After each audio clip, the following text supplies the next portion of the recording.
Welcome back to the Comics Aficionados right here on Thinking Critical. We got a lot of fun things happening. It's been an interesting week, a little bit of controversy. We've got some big news stories to talk about. We've got some great panel members returning. We've got Dylan, the real comic book gamer. How you doing, Dylan? I'm doing good, man. Excited to talk about comics today. So you just went to a Comic-Con up in your area, right? You weren't down in Dallas. So there was one up in Seattle or something? Yeah, we had Washington State SummerCon in Puyallup, so that was pretty fun. Very nice. Smaller Did you get con, to meet but Scott Snyder, anybody? no, because I went on Sunday, which was Father's Day, so he ended up not being there on that Sunday. But I did get to meet Kyle Higgins, which was like the third time I've met him, but he's always super nice and fun to talk to. Very nice. You guys talking about Nightwing? Yeah, we talked about Nightwing, and one of the funny things was because he was writing Nightwing and Deathstroke at the beginning of New 52, and I was like, "Did you have plans to cross them over?" He's like, "Yeah, but DC editorial couldn't decide if they had met yet or not, so that's why I never got to do it." Let's do a flashback and have a meet. Yeah, but DC could never get the timeline right on what happened, so I thought that was hilarious how incompetent they were. Absolutely. Who else we got? We got MVP. Maxfield Vaughn Priestley, great guy, great YouTube channel. Now, you and Josh met up in Dallas. You were at the Big Fan Expo.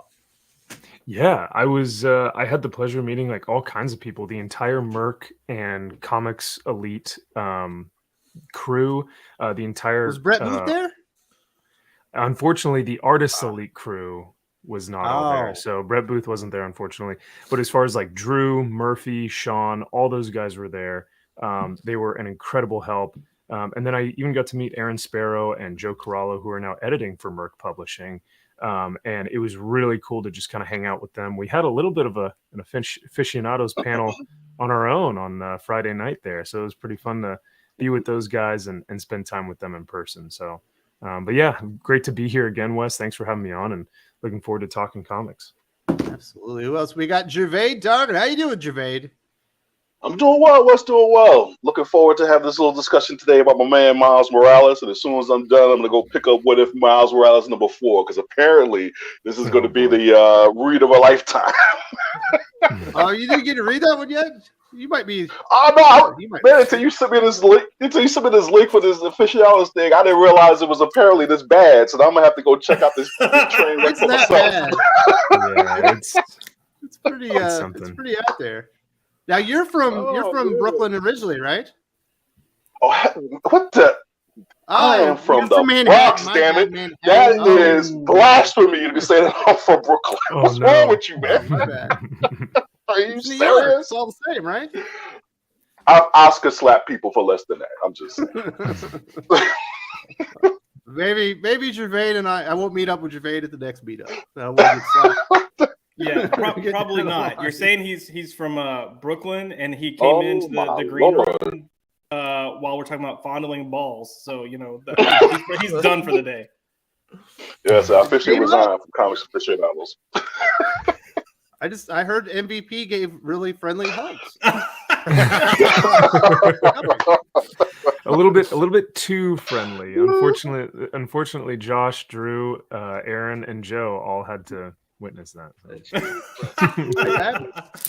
We've all got our own little eccentricities about us.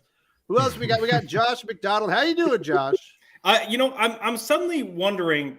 I should just stop talking because I mentioned that someone, not Max, is way friendlier and touchy-feely than I thought they would be, and suddenly that turns into Max fondled my balls, and then at Fan Expo, I can't remember who I told Joe or Max that there was a car driving the wrong way. So then when I show up to the group, I heard you were driving the wrong way, and I was like, no, it was not me. So I don't know. I'm not gonna share live stories anymore because they always get construed or misconstrued. Other than that, I'm good. My dog's being a little butthole this morning though, so if you hear him, I'm sorry.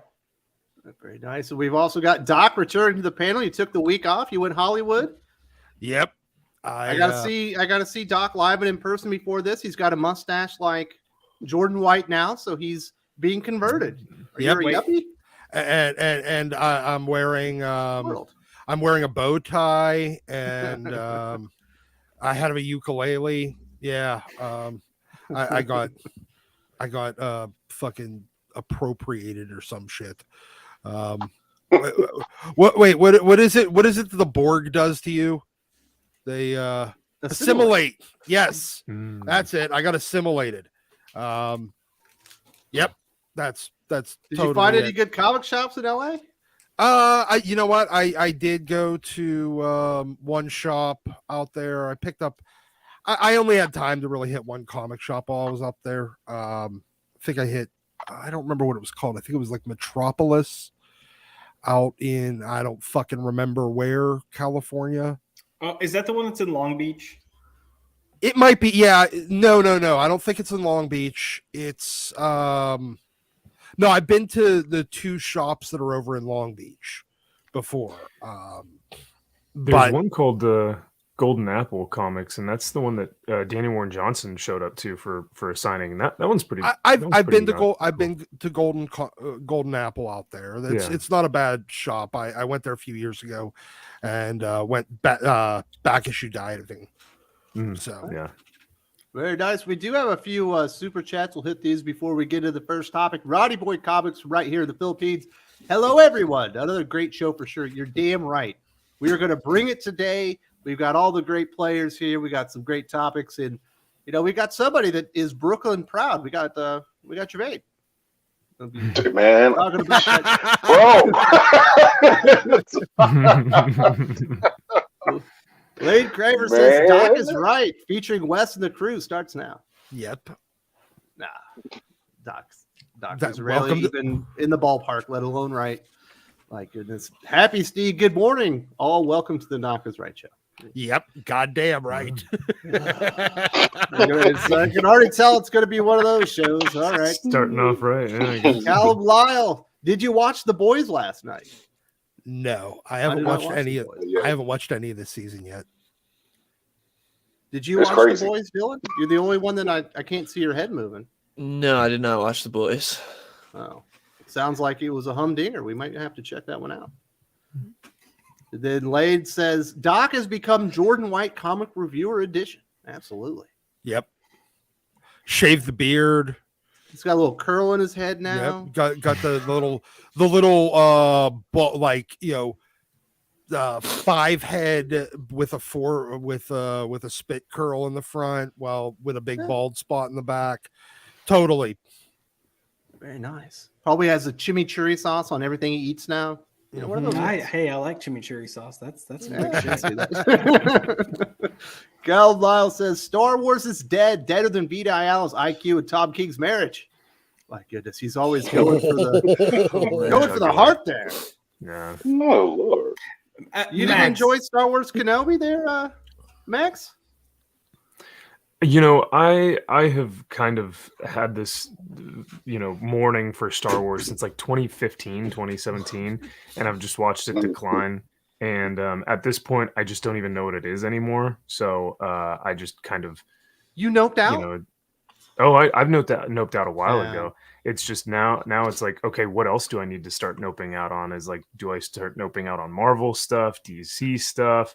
It's only inevitable. And now Lord of the Rings is coming out with something this fall. So it's getting grim. It's getting real grim. Absolutely. Definitely have to nope out on Star Trek too. Then that thing went to hell in a handbasket. Dylan Lindsay says, sadly, I can't stay for the whole show. At least I'll have something to watch when I get back. Have a great day, guys. Also, Jason is better than Tim. Bullshit. Jason Todd could probably kick Tim Drake's ass. Please. All right, look, it's been established. That out of all the Robins, excluding Stephanie Brown, I don't consider her a Robin. Jason is the least trained. Jason, what, did you say fuck me? Stephanie Brown's a Robin? That's my favorite Robin. It's wow. True. Wow. But Jason Todd brings a gun to a gunfight, and Tim Drake doesn't. He's more deadly. He's good. But Tim's my number 2, by the way. Sad that you can't make it for the whole show, Dylan, but you'll definitely enjoy the replay. We'll have a few hours of great comic book conversation waiting for you when you get back. So that'll be lots of fun.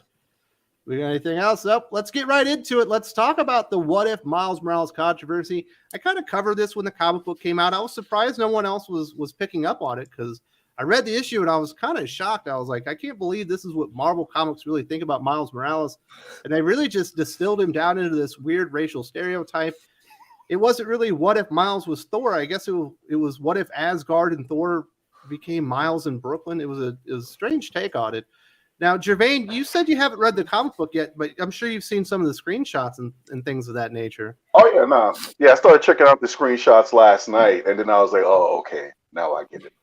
Because I hadn't been paying attention to the series at all. But it's just like, man, if the writer had even just watched like In the Heights and used that for reference, he might have been better off than whatever he was drawing this from. It's just like when you start to look at it, it's just like my first thought actually was, how in the green hell did this thing get through? I mean, this guy shouldn't be the only one donating his pay. He's the group editor for Spider-Man. He's been around the character line. He's got a lot of power. You would have thought he would have had a better sense to it. I mean, unless Paco Medina is like, I don't know, a pen name or something, you just would have thought like a bunch of people, including some retailers, would have just been like, wait a minute now. It's just nobody gets off this one easy. It's like people thought it was. I just don't see how this one got through. I don't see how. You got some stuff waiting for you. There's a line where Odin goes, "By Odin's fade." I was like, no. And the best part of it is Odin is bald. Oh my god! But and he wears Timberlands. I was about to say, Doc, you Timbs. can't forget the Timberlands. I mean, that's not even. I actually read the book, and some of the things that were said were very cringy. It's very reminiscent of that Hot scene. Wings references and stuff like that. Yeah, it's like the scene where what's his name comes in with the skateboard and he goes, "Hello, fellow kids," or whatever. Yes. It's like it's very reminiscent. Steve Buscemi. Buscemi, yeah. Yes, Steve Buscemi. It is hello, fellow urbanites. Yes, Yeah. it's. I wrote down some of the tech, and this is granted, it's out of context, but here's some of the things that are said. I don't mean to brag, but that mission was straight fire. Hot wings coming in hot. That's what's up. Word. Let's. Okay, bounce. that's okay. You've got that swag on lock, Uncle Loki. And then you All froze eyes on Mjolnir. me. That's cold. Oh yeah, all eyes on me. He That's was another one. quoting Lil Tupac. So yeah. When he walks down, I mean, like, it's Asgard. He's rapping. It's like VH1 a thing or something. Is that where he's getting this? I mean, I don't understand. I just don't understand where that you're going back literally 30 years to get some of these references, and even then, they would have been done 29 years ago. 29 years ago. That's just Hot Wings coming in hot. It's like, well, I can't even think of the movie that I would. Man, it's just like, do you have like no black friend? I mean, just Google it. I mean, what the hell? Just Google New York City, Brooklyn. I mean, images. I just don't get it. Like, and I'm not gonna lie. It's like, shizzle, oh, jeez. it's like here in Chicago, like you could drive through certain parts of town, and it's like, yeah, there's actually one like mural, if you will, of like basically a bunch of Marvel characters. I forget what the word was, but it has pretty much like a bunch of Marvel characters in the MCU. I mean, yeah, it's there. There's a Fred Hammond graffiti thing, like mural up some other places too. It's there, but it's like, bro, it's like, dude, just ask a black guy. That's all I can say. Ask a black guy. Ask LeBron. Just ask anybody. But the fact that this went through so many people and this joint actually made it to print, that's the real problem. That's the real problem. I mean, this guy can donate his pay all day, all he wants. The real problem is, how in the blue hell did this get through so many people? It went through. Make it into a comic show. It went through a bunch of white people that might as well have been the stars of Get Out. That's cold. It's crazy. The apology. He only apologized for not writing. For being inauthentic. I was like, but clearly that's the way you think of Miles Morales. You don't think that he's a character. You think that he's just like a stereotypical black character, and that's all the things that you would stuff into the universe. And I was like, where's the level of creativity? Isn't the reason that you write this comic book to explore parts of Miles Morales even more further? If he had the powers of Thor, if he was in that kind of mythology, and it seemed like the lamest, most boring, easiest way out to do all of this stuff, Javed. Oh no, it's like Blade would be quote unquote, if you're going to use the phrase, more hood or more hard than Miles Morales is, and you've never seen Blade written like this. I mean, ever. Even when not even Daniel Moore did that. No, exactly. When Wesley Snipes did the portrayal of Blade in the movies, it's like he had a very authentic, if you will, point of view, and it's like, it's. There's no way you could look at the Miles Morales character like this and get to this point in terms of an interpretation. This just basically ignores everything about the Miles Morales character and just substitutes basically some, I don't know. It's kind of like, I just don't know where you get this from in this day. I mean, just walk down the damn street. Dude, I mean, this thing might as well have been a fucking parody. Honestly, it would have been if they would have put it out. If they would have actually owned it and be like, yeah, this is a complete fucking parody of the most virtue signaling white liberals you will ever meet. Trying to this is like the whitest Hispanic dude I have ever seen in my life. Well, he's Jewish and Mexican. Yeah. So he's both. I think that might be where the whiteness comes from. Look, I was just gonna say that I threw on some parachute pants. I was blasting some 90s hip hop when I read it, and I thought it was fine. I was eating some tacos and dancing like Hammer back in the day. Yeah, please, Hammer, don't hurt him. I'm going with it, flipping through, and when he's like, Hammer time, and Mjolnir comes up, I'm like, hey!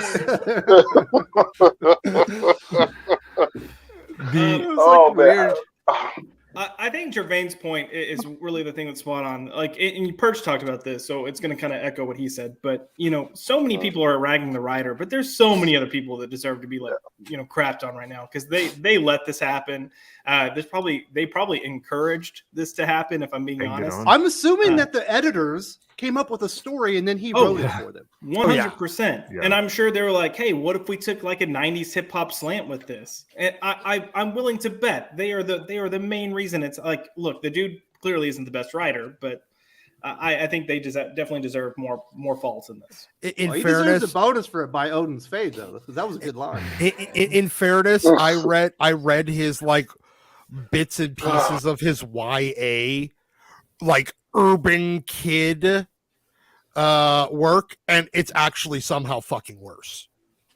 Oh, wow. Tough. Because that's what this dude is. He's a beef. Go ahead. He's a YA cartoonist that does urban YA cartoon, like comic ish stuff, and it's really fucking cringy too. It's like the cast of Sesame Street in the 80s trying to do rap. That's hardcore. It's like literally someone's. I think Eric O'Sullivan's post. It's like, look, here's your guy. You literally can just go through the neighborhood, and some of the things that you're seeing represented in this Asgard. Okay, are there check cashing places in the place where I live at? Yes, there are check cashing places where I live at. Are there liquor stores? Well, yes, there are liquor stores with that. The sneakers on the telephone wire thing, I can't give you that one. Whether it's on the Bronx or here on the west side of Chicago, I can't give you that one. But what the problem with this particular Asgard is, it's like you took every freaking thing from every black neighborhood all across the United States of America, and you slammed it all into one place. And it's like, bro, nobody's living like that all the time. That was always to some level the problem with gangster rap. And I mean, Robert Townsend spoke to this. It's like, look, the only reason why you would be rapping about something like that is that's because the life you lived, bro. You walked in those circles. You ran the streets that way. That was you. With the house that I'm living at right now, we had a choice between two homes. We had a choice between a home where basically we're living right now. We're on this block. Everything's all good. nice neighbors, nice houses, nice garages, and everything else. And the other house basically had open air drug dealer going down on the corner. All I'm saying is that particular block is about 2 or 3 miles from here, but we're not all jammed together in the same place. So when I walk out my door, it's not like I'm dodging drug dealers and jumping through and avoiding, drive-throughs. It's like, come on, man. It's like, look, type the location of the Google, hit images or maps or whatever the hell it is. Go do a little bit more research than this. I'm just surprised. I am just genuinely gobsmacked that basically of all the people whose hands touched this book, whose eyes crossed over this, nobody didn't say nothing. And if they did say something, it went through anyway. That's the problem here. He can keep his You pay. ever lived next That's to a not the crack house, problem. Jervain? Man, I have never in my life lived next to a crack house. Have I driven and walked by them? Yes, but I've never. When I was in Colorado Springs, I lived across from a crack house. Me and my roommate Drew at the time, and it was I got this great story for you, Jervain. So this one night, Drew and myself and then his buddy from work that was married that never got to go out. We decided we were going to go to the bars, whatever. We head back, and my roommate passes out, and this guy he draws like a dick on his face, and he wrote "I love cock" on his forehead. And then the next morning, Drew walks out. There's like eggs all over his car, and he's furious because he thinks the crackheads across the street threw eggs at his car, and he's like, "I'm gonna do something about this." And so he runs over to this place, and he's pounding on the door, and he doesn't realize he's got a giant penis drawn on his face, and it says "I love cock" on his forehead. So he's sitting there for a few seconds, and I'm on the porch sitting on our couch because that's how we rolled. And I was like, "This is great." And then I guess he could see in the glass. He could finally see that something's been written on his face. And he comes back before they answer the door, and he goes, "What'd you guys do to my face?" I was like, "Don't even talk to me. I wouldn't have done that." Then, so he almost interrupted a bunch of crackheads with "I love cock" on his forehead. It was so close. Yeah, no, it's like, dude, it's just like it's really like now people are referencing John Cena, and it's like at least with John Cena, you knew that was the joke. You knew that he was supposed to basically be a whatever you want to call it. Some people call it wankster or wigger or whatever it is. He was supposed to be just a really jacked up version of Eminem, but at least he was funny. At least it was funny. And at least you knew that's what the joke was. And the bigger joke was that actually the WWE, I know you call him universe, actually at some point actually thought he was a thug at one point, but that's okay. At least most of us knew that it was a joke. But this is just like, dude, it's like you didn't even do your homework. It's like you didn't even bother to do your homework, and nobody else did. So if these guys just want to say, like, this would have to have come with a disclaimer, like, "Yo, we're just having fun, guys," or something like that. But the thing is the fact that you would go through this, whatever you have coming your way in terms of social media on Twitter, Facebook, whatever it may be, Instagram, about how Marvel's so racist, you got it coming. You got it coming. Because this is ridiculous. This is actually ridiculous. I'm still going to go buy the book to read it. I'm going to have to really truly experience this for myself, because this is insane that they would come up with this. This is, and like I said, this is like living with the gangster rap thing. It's like, yeah, the problem with that always was by that time, as has been well documented, the audiences are probably about 90% white about that point. The rest of us had gotten the pretty much the H out of rap and hip hop because it had become, in a sense, so inauthentic. It was only representing such a small spectrum of what Black life was at the time. It was just like, yeah, y'all can kind of have that. It's like, it is not to say that stuff doesn't happen, but it's like, ain't nobody in the world rolling like that. It's like, I don't need to, my side hustle doesn't have to be standing on I'm gonna say it, Madison Avenue, shaking whatever they shaking to sell whatever they sell. I mean, I found out about that 2 weeks ago that supposedly, I still don't know what the hell they're selling over in Madison, but apparently there's a bunch of Black people all up and down that one block just shaking something. And man, no, bro, hey, call a Black guy next time. No. Remember though, in Miles Morales's Asgard, the chariots have spinners. Oh no. I feel like we're gonna give Gervais a fucking aneurysm. Yeah. He's gonna have a fucking aneurysm. Bro. Just watch Into the Spider-Verse for God's sake. It just go from there. What are you doing? Dude, they graffitied the Rainbow Bridge. I saw that. I saw that from the. They graffitied Mailder too. So yeah. He's got the day glow hammer. I'm just like, bro, but to say it's hammer time, it's just like that was barely cool then. Might it was as well like have said fucking ice baby. Yeah, basically, it's like when MC Hammer. I'm just gonna go ahead now because when MC Hammer first came out, and I'm trying to think of the first song that he came out was like I think it was. I don't want to say Let's Get It Started because I think that's the Black Eyed Peas, but it was his first album before that Hammer Time album where it was just like he was legit for like about 5 seconds. It was like, oh snap, nice hook, nice beat, dude can rap, dancing in the nightclub. I think it was all good. Then when You Can't Touch This came out, it was clear he was going for the golden apple of being crossover. So I mean, it's basically, you don't want to necessarily call it selling out because it wasn't like he changed it about low-key selling out. By Too Legit to Quit, it was over, but it's just like, bro, it was, oh my God. How does this happen? I honestly, I don't know how this happens. It's like there should have just been like at least one black person who walked through the offices of Marvel at that point and just said, "What the hell?" And it just said, oh, "Excuse me," and just sucked it. But it's like they can't be paying people this much. I remember when MC Hammer was doing his comeback and he was on Arsenio, and next thing you know, he had like a Falcons jersey on. They're all wearing beanies. No, because that's what I think that's when he hooked up with Death Row. Yeah, and even when you watch the TV movie version of this, he realized, oh snap, this ain't really me. But it was just like, bro, it's just like, oh my God, I cannot believe in 2022, June of 2022, that this is a discussion. That this is actually a freaking discussion.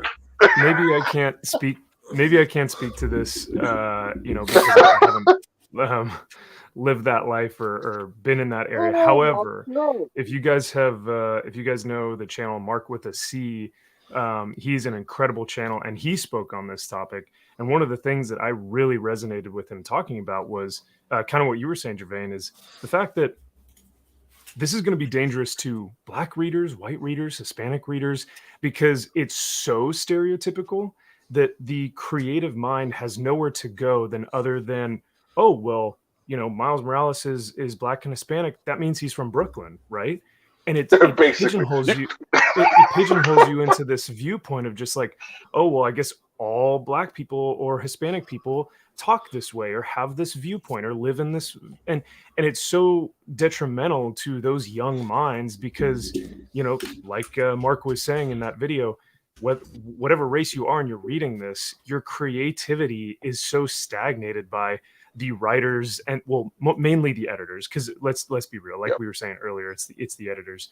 And so I found that really intriguing, the fact that how can someone say that this is creative when it's the most stereotypical thing in the world, which is kind of what you were saying, Gervain, about being in that area or go outside, like actually experience life or whatnot. This comes from a writer that literally has never even been like, not only not been friends with a Black person, like literally he's never talked to one.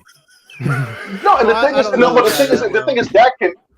thing is that can happen because that's a part of my story. Like I tell people freely anytime. It's like when I was growing up back in the Bronx before I left Bel Air and went to Massachusetts for private school. When I was growing up in the Bronx, it's like you can have a very corner perspective. It's like your world literally can be pretty much anywhere to 20 to 15 blocks where you either go to school, go to the store, hang out, and do things all day. It's like I tell people the story all the time. It's like when I used to go downtown with my dad to work, it took me a long time before I realized that the people that he was around were actually I thought they were Puerto Rican because I was like, there's no way that white people would be this close to me. It was just, that's what's kind of the perspective. But then when I went away to school, that's probably when I started figuring out, oh yeah, my dad was working with white folk and not Puerto Ricans. It's just like, you can have that perspective, but at some point, I don't care if it's college, work in a life, it's like, bro, unless, even if you did live in that kind of an isolated incident where you never had a black friend, because I think if West Nile talked about this before, like there's like some statistic, at least north of 90% of white people have never had a black friend before. All right, fine. I can get that. I can understand how that happens. That does not take away from you the obligation of doing a little something called goddamn research. It just doesn't get you away from that. So if you feel like you need to write a particular character a particular way, it might behoove you to then take said script and these places you can go on LinkedIn, you can go on Facebook or Twitter and say, look, I'm writing the script and I want to make sure I got this voice right. Would somebody be willing to at least look over the script first and just tell me what may be some pros, cons, problems with it? It's just like, this day of technology, you have to be freaking lazy, ignorant, or just damn disrespectful to put something like this out and not run it by nobody. Nobody. And I'm telling you, if it comes out that he did run it by some other black person that did this, that black person should be ashamed of himself and drummed out of the society. I'm sorry. You cannot be this scared. You cannot be this scared of this day and age. And this is a phenomenon. See, we talk about these diversity and inclusion efforts. And these people get hired into these companies to do this diversity stuff, and they don't even understand why they are there. They get there, and then they're like, man, I just got my spot. I can't, like, rock the boat. These checks are nice. So whatever these... I ain't going to say it. Whatever these people tell me... All right, guys. Hold on. We do have some super chats we need to get to. People are having fun with the conversation. Cal Lyle talking to Max early. He says, Max, I've done it 8 times, and from what I've heard, Sony's Craven will be a soy boy, and MCU Blade will have a daughter, so you know. Oh, More people running you off your franchises you love. We are going to talk about Craven potentially later in the show. Yeah. But they do a lot of things to make you not want to support the product anymore. All right, Eric O'Sullivan. The most Disney Plus Star Wars I've watched this week was the final duel between Kenobi and Vader on YouTube. I felt it was Kenobi at his peak of lightsaber form. That was pretty cool. Love the show. Well, we love you guys. Nobody else? I love that you love the show, brother. Yeah, not for me. So I haven't seen Kenobi yet. I will say that I'm seeing the extremes. People are either absolutely loving it or people are absolutely hating it, but it's not the same people that are loving and hating that you would typically see. It's kind of mixed. So I'm curious to see what the show's like. I have not watched I watched the 2 Doc, seasons. you don't even of like Mandalorian. Star Wars. I like-ish. I sort of like Star Wars. I like the original movies, and I can tolerate parts of the prequels. I like the 2 seasons of The Mandalorian. That's all I've watched. I don't really care about anything else. All right. Well, Dylan, you are the biggest Obi-Wan Kenobi fan I know. Did you like? The show's a mixed bag. There's a lot of really good stuff and a lot of just horrible stuff. Most of the stuff with Obi-Wan himself is good, but for some reason they wanted to make an Inquisitor show and they just shoved that in here. So half the time the show sucks. But I do agree with Eric that the final battle was really cool and definitely the best part of the show. But it's very much a mixed bag. There's a lot of canon breaking in here. Like, why would you want Princess Leia anywhere near Obi-Wan if you didn't want Vader to discover that he had 2 kids? Because they are creatively bankrupt and didn't know how to get him on, like how to do a story with Obi-Wan. Because originally they wanted to have Darth Maul come back against him, but they already did that in Rebels, so they had to scrap that idea. So they scrambled for this. They kind of make it work in canon. What works is they had their final duel on Mustafar, and they never met again until they were on the Death Star, and Obi-Wan dies. Because he said specifically, last time I saw you, you were the master, and I was the apprentice. Now I'm the master. Well, it still makes sense after this final battle if you watch it, because Vader was definitely still the learner at that point. I like when Obi-Wan was trapped under the rocks and the only thing he's thinking about is little Leia, and then they creep in one frame of Luke and he's like, oh yeah, I remember Luke, and then the rest of it is Leia again, and he's like, I must get out because of Leia, and I was just like, but you're there for Luke, man. I don't know, it was a mixed bag for me. That's pretty much Disney Star Wars. If it's not terrible, it's a mixed bag. We got Calvin says, drop Star Wars, embrace Eden Zero. Is Eden Zero where it's at? I don't know what that is. I'm assuming it's a game or something. or It's not a comic book, I Indie- don't believe. indie something. Perhaps. We'll have to check it out.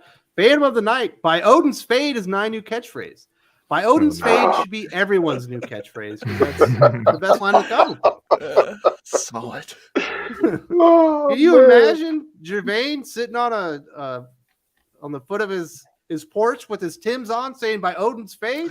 Wes, it's good to see you. It's good to see you too. Hey, Man. hey, Oh. Miles wore Jordans. Odin wore Tims. Eden Yeah, Zero right. is a manga. Very nice. Oh, Oh, cool. It's not one that I've been reading on the Shonen. the Shonen Jump. Wolfsteed 3D, the latest episode incompetent editors desperately needed. yeah, basically. See, You get what you pay for, you know what I mean? You drive the prices down, the wages, and you get crap. if like, okay, let's assume this guy literally is both a terrible writer and has literally never had a black friend. In his Why are we entire assuming life. that, Doc? No, I'm giving. He might just be a bad writer that had No. terrible I'm trying to editor. give this guy the most credit possible that he has absolutely no real life experience in how anyone. What if he's married to a black woman? I don't know the guy. Like that. No, you're missing my fucking That's point. over. What if the editors told him that this is the story that you wrote? And he did the best that he could with a terrible I idea? understand all that. The point, my point here is, let's assume he has absolutely no context from which to possibly ever have written, except for the worst, most cliched TV shows. That's his only context to write black people. 30 years ago. It's still, yes, like literally 30 years ago's TV and rap in the most cliched possible way, and that's the only context he had. Assuming that, it's still the writer's job or the editor's job to be like, dude, okay, no. Well, it's Marvel's job to protect their IP, and Miles Morales is an important character for them. You'd think they'd want to take better care of him and come up with more creative ideas on ways to explore who the character is. That was my biggest issue. I didn't care about the inauthenticity. I'm like, where's the creativeness? This is completely bankrupt of anything interesting. It's just like the most lame thing that you could imagine doing with a story like this. Kyle Lyle, I think the idiot writer must have watched The Wire too much and didn't get the message. The Gangster's Paradise. Plus his apology is words. I didn't get his apology. I don't think he understood what the criticism was. No. The Wire is a damn No, he good clearly show, though, clearly Jermaine. did. Yeah. Oh yeah, no. And The Wire is a good show. We're talking about that slice of life, which it focuses on. It's like, yeah, if you roll in that world, that's what it looks like. Look, at the end of the day, this guy was this Yuhida Mikado. Mikado makes Mark Wade look like Malcolm X. Okay, that's how you. Okay, that's how you. You're gonna go back. That's how. But that's literally. It's like Mark Wade Mark Wade now should be able to walk down the street and hold his head up high for Strange Fruit. I haven't read Strange Fruit yet, but for based on that, he's gonna be able to hold his head up high and say, "Hey, look, okay, are we good now? Okay, fellas, all right, okay. Am I back in now?" But it's like, come on, man. It's like, yeah, it's like if Brian Gumbel was a comic book writer, even he wouldn't come up with this. Come on, now. No. Darth Bobcat says, "Does Miles even rap?" I don't really remember that being a big part of his character. That was the big thing is like, you know, Miles without his spider costume, he needs his own characterization himself. Like he needs to be able to stand out from other characters. And I think Wes, you might have been saying this earlier, but this just feels like African-American Thor, African-American Captain America, African-American Hulk. It just feels like it's not Miles Morales as these characters. Because all of Asgard is in this, you know, new realm of Brooklyn or whatever it is. So it doesn't really feel like Miles is in any of these stories. So if I were like a Miles fan, I wouldn't be reading Miles. I would be reading African American Thor. Is. So yeah, I think he definitely needs his characterization out of this costume. Yeah. Cal Lyle says the comic was for white liberals, and yes, Doc, Get Out came to mind when I saw what the writer looks like. Oh, goodness. Well, You guys it's are par all for the so course. fixated on the outside of people. I care about what's on the inside, Doc. You know what I mean? I'm one of those type of people. I'm just saying. I'm just saying that the very, very virtue signaling white liberal. Let's just say there's. We had a problem with him in the 1860s too. I don't know that that's what the issue here is. I just think it lacked creativity and terrible direction. Darth Bobcat, doesn't this whole comic series make Miles look shallow? It kind of implies there's nothing to him, and you can't have him imitate existing heroes. Yep. Yes, that's It the is. big problem. It shows that he's a completely shallow, hollow vessel there, and there's nothing to him. That's the worst part of all of it. And we've discussed this before, because like anytime we talk about like race swapping with characters or racially different characters stepping up into a mantle, we've talked about how it takes away their identity to give them the identity of somebody else. And then this is just doing it time and time again with these what if stories. So yeah, it doesn't help that Spider-Man, Miles Morales Spider-Man already has a difficult time of holding that mantle. Yeah. And then Marvel was like, well, let's go one further and give him all these other mantles too. It's like, it's brutal. Well, no one calls him Spider-Man. They call him Miles Morales. Exactly. Yeah. Because there's already a character they call Spider-Man. It's Carol Danvers-itis, but just done in a slightly different way. Of Where they a just derivative of a derivative of a derivative. Yeah. Not only that, but then they're like, well, still not popular. Give him more powers. Except for this time, it's, well, still not popular. Make them someone else. Hey, he's popular. He made a lot of money. It's just they're getting him so wrong in comic books. He doesn't make any fucking money in comic books. Because they've got Saladin Ahmed writing him. They don't have a quality writer. He's never made money in comic books. Hey, Doc, you're going to have to take that up with the accountants over at Marvel.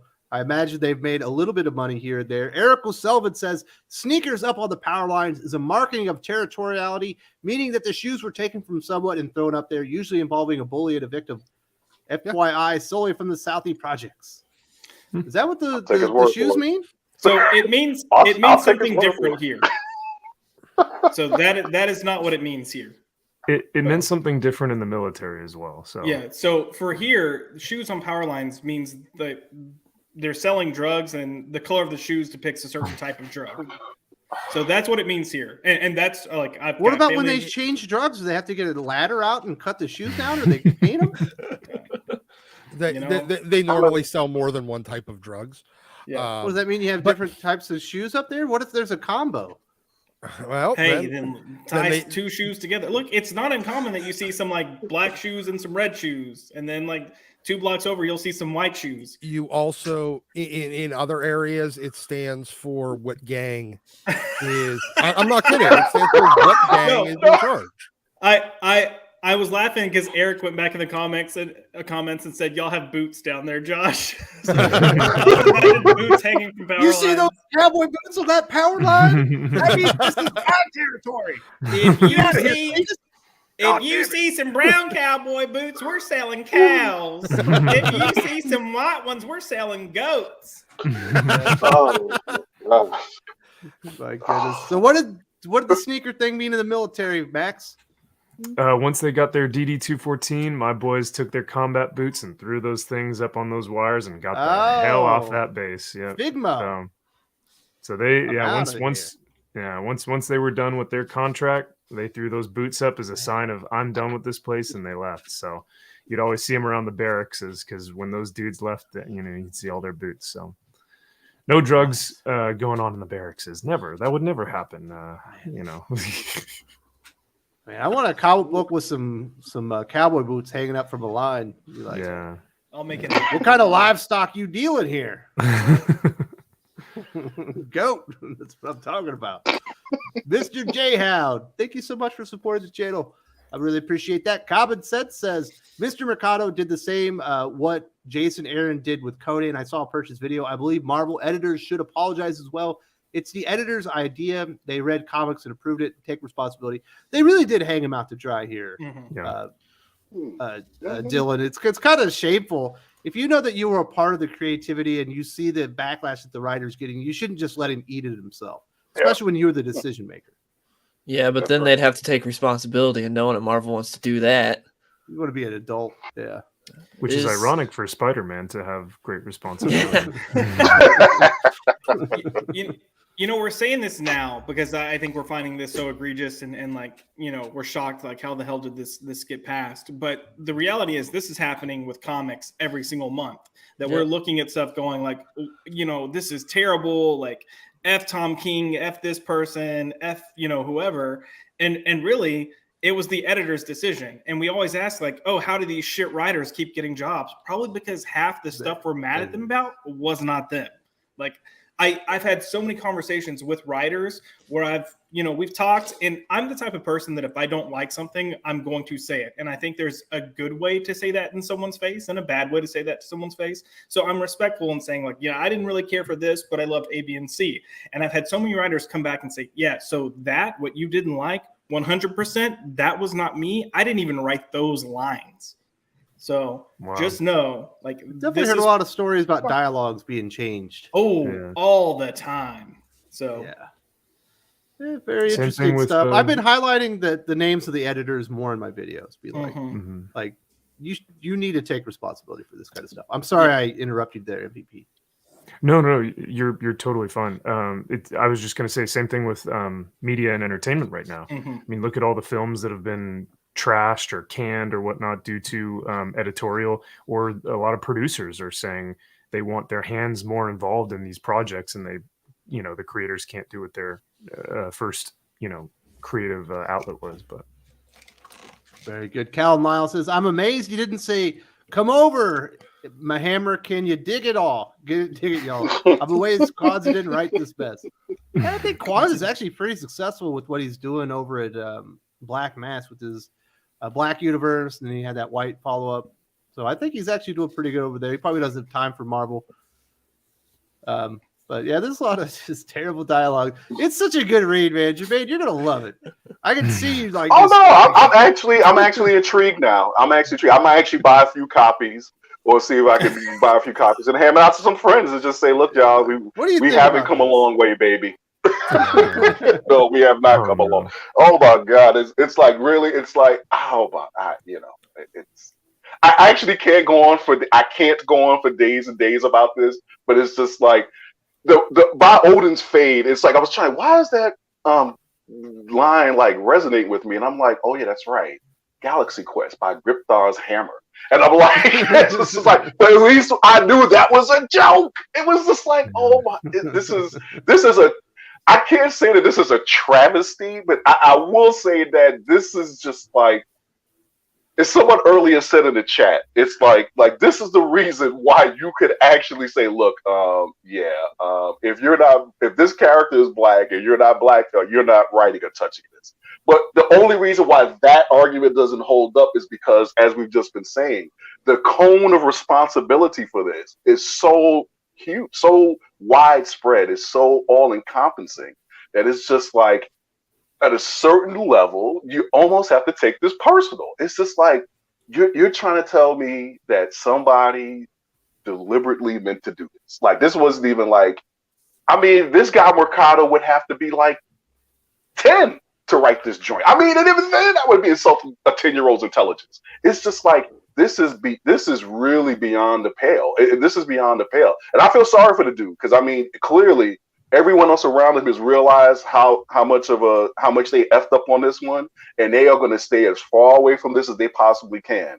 So all I can say to Yehudi Mercado is just change it, just get a new pen name and start writing under a different name. Because bro, you ain't never gonna live this down. Never, never, never. Mr. J Howd says, "What if Miles Morales was Thor? What if Asgard was black?" Yeah, it's just like a weird Still wouldn't way look to like this. Yeah. It was just a really, I don't even know what they were going for. It was just like the cheapest, easiest way to tell the story. Like, I don't give it. Wolfstein 3D just shows the responsible have no interaction with people from neighborhoods that they try to portray. Yep. Yeah, there's just a lot of negative stereotypes. There's so many cool people out there, and I don't know. I know a lot of people that try to escape those kind of areas, Gervais. You know, they're like, the simple fact of the matter, I tell people all the time. Yeah, I love the Bronx. I love the Bronx. I'm out here in Chicago because this is where my wife was when I got married. But I love the Bronx with all its warts and all. And I think just like other people in neighborhoods and communities they live in where they're trying to escape, it's like you love the place that you come from. Now there's two people. You either love the place where you come from and you want to basically come back and give something to it and kind of move it forward, or you're just trying to get the hell out of there. And this is why people join the military at 16. Back in the days, they get the little stick with the bandana and they jump on the hobo train. These were the reasons why some people just never went. They say, I am never coming back. But the simple fact of the matter is, it's just like, bro, it's just like, come on, man. It's like, do right by the subject matter. See, the thing is that if you're going to try to tell somebody else's story or to participate in that, then you should try to put your best foot forward. This is like you just weren't even trying. You just weren't even trying. And the thing is, it's like we sit up there as Black people and we want to say we're not a monolith. And my counter to that is that it's not necessarily that Black people themselves are not a monolith, but sometimes the society we operate in treats us as a monolith. And this is a prime example of what we're talking about when it comes to that, when people are saying we're not a monolith.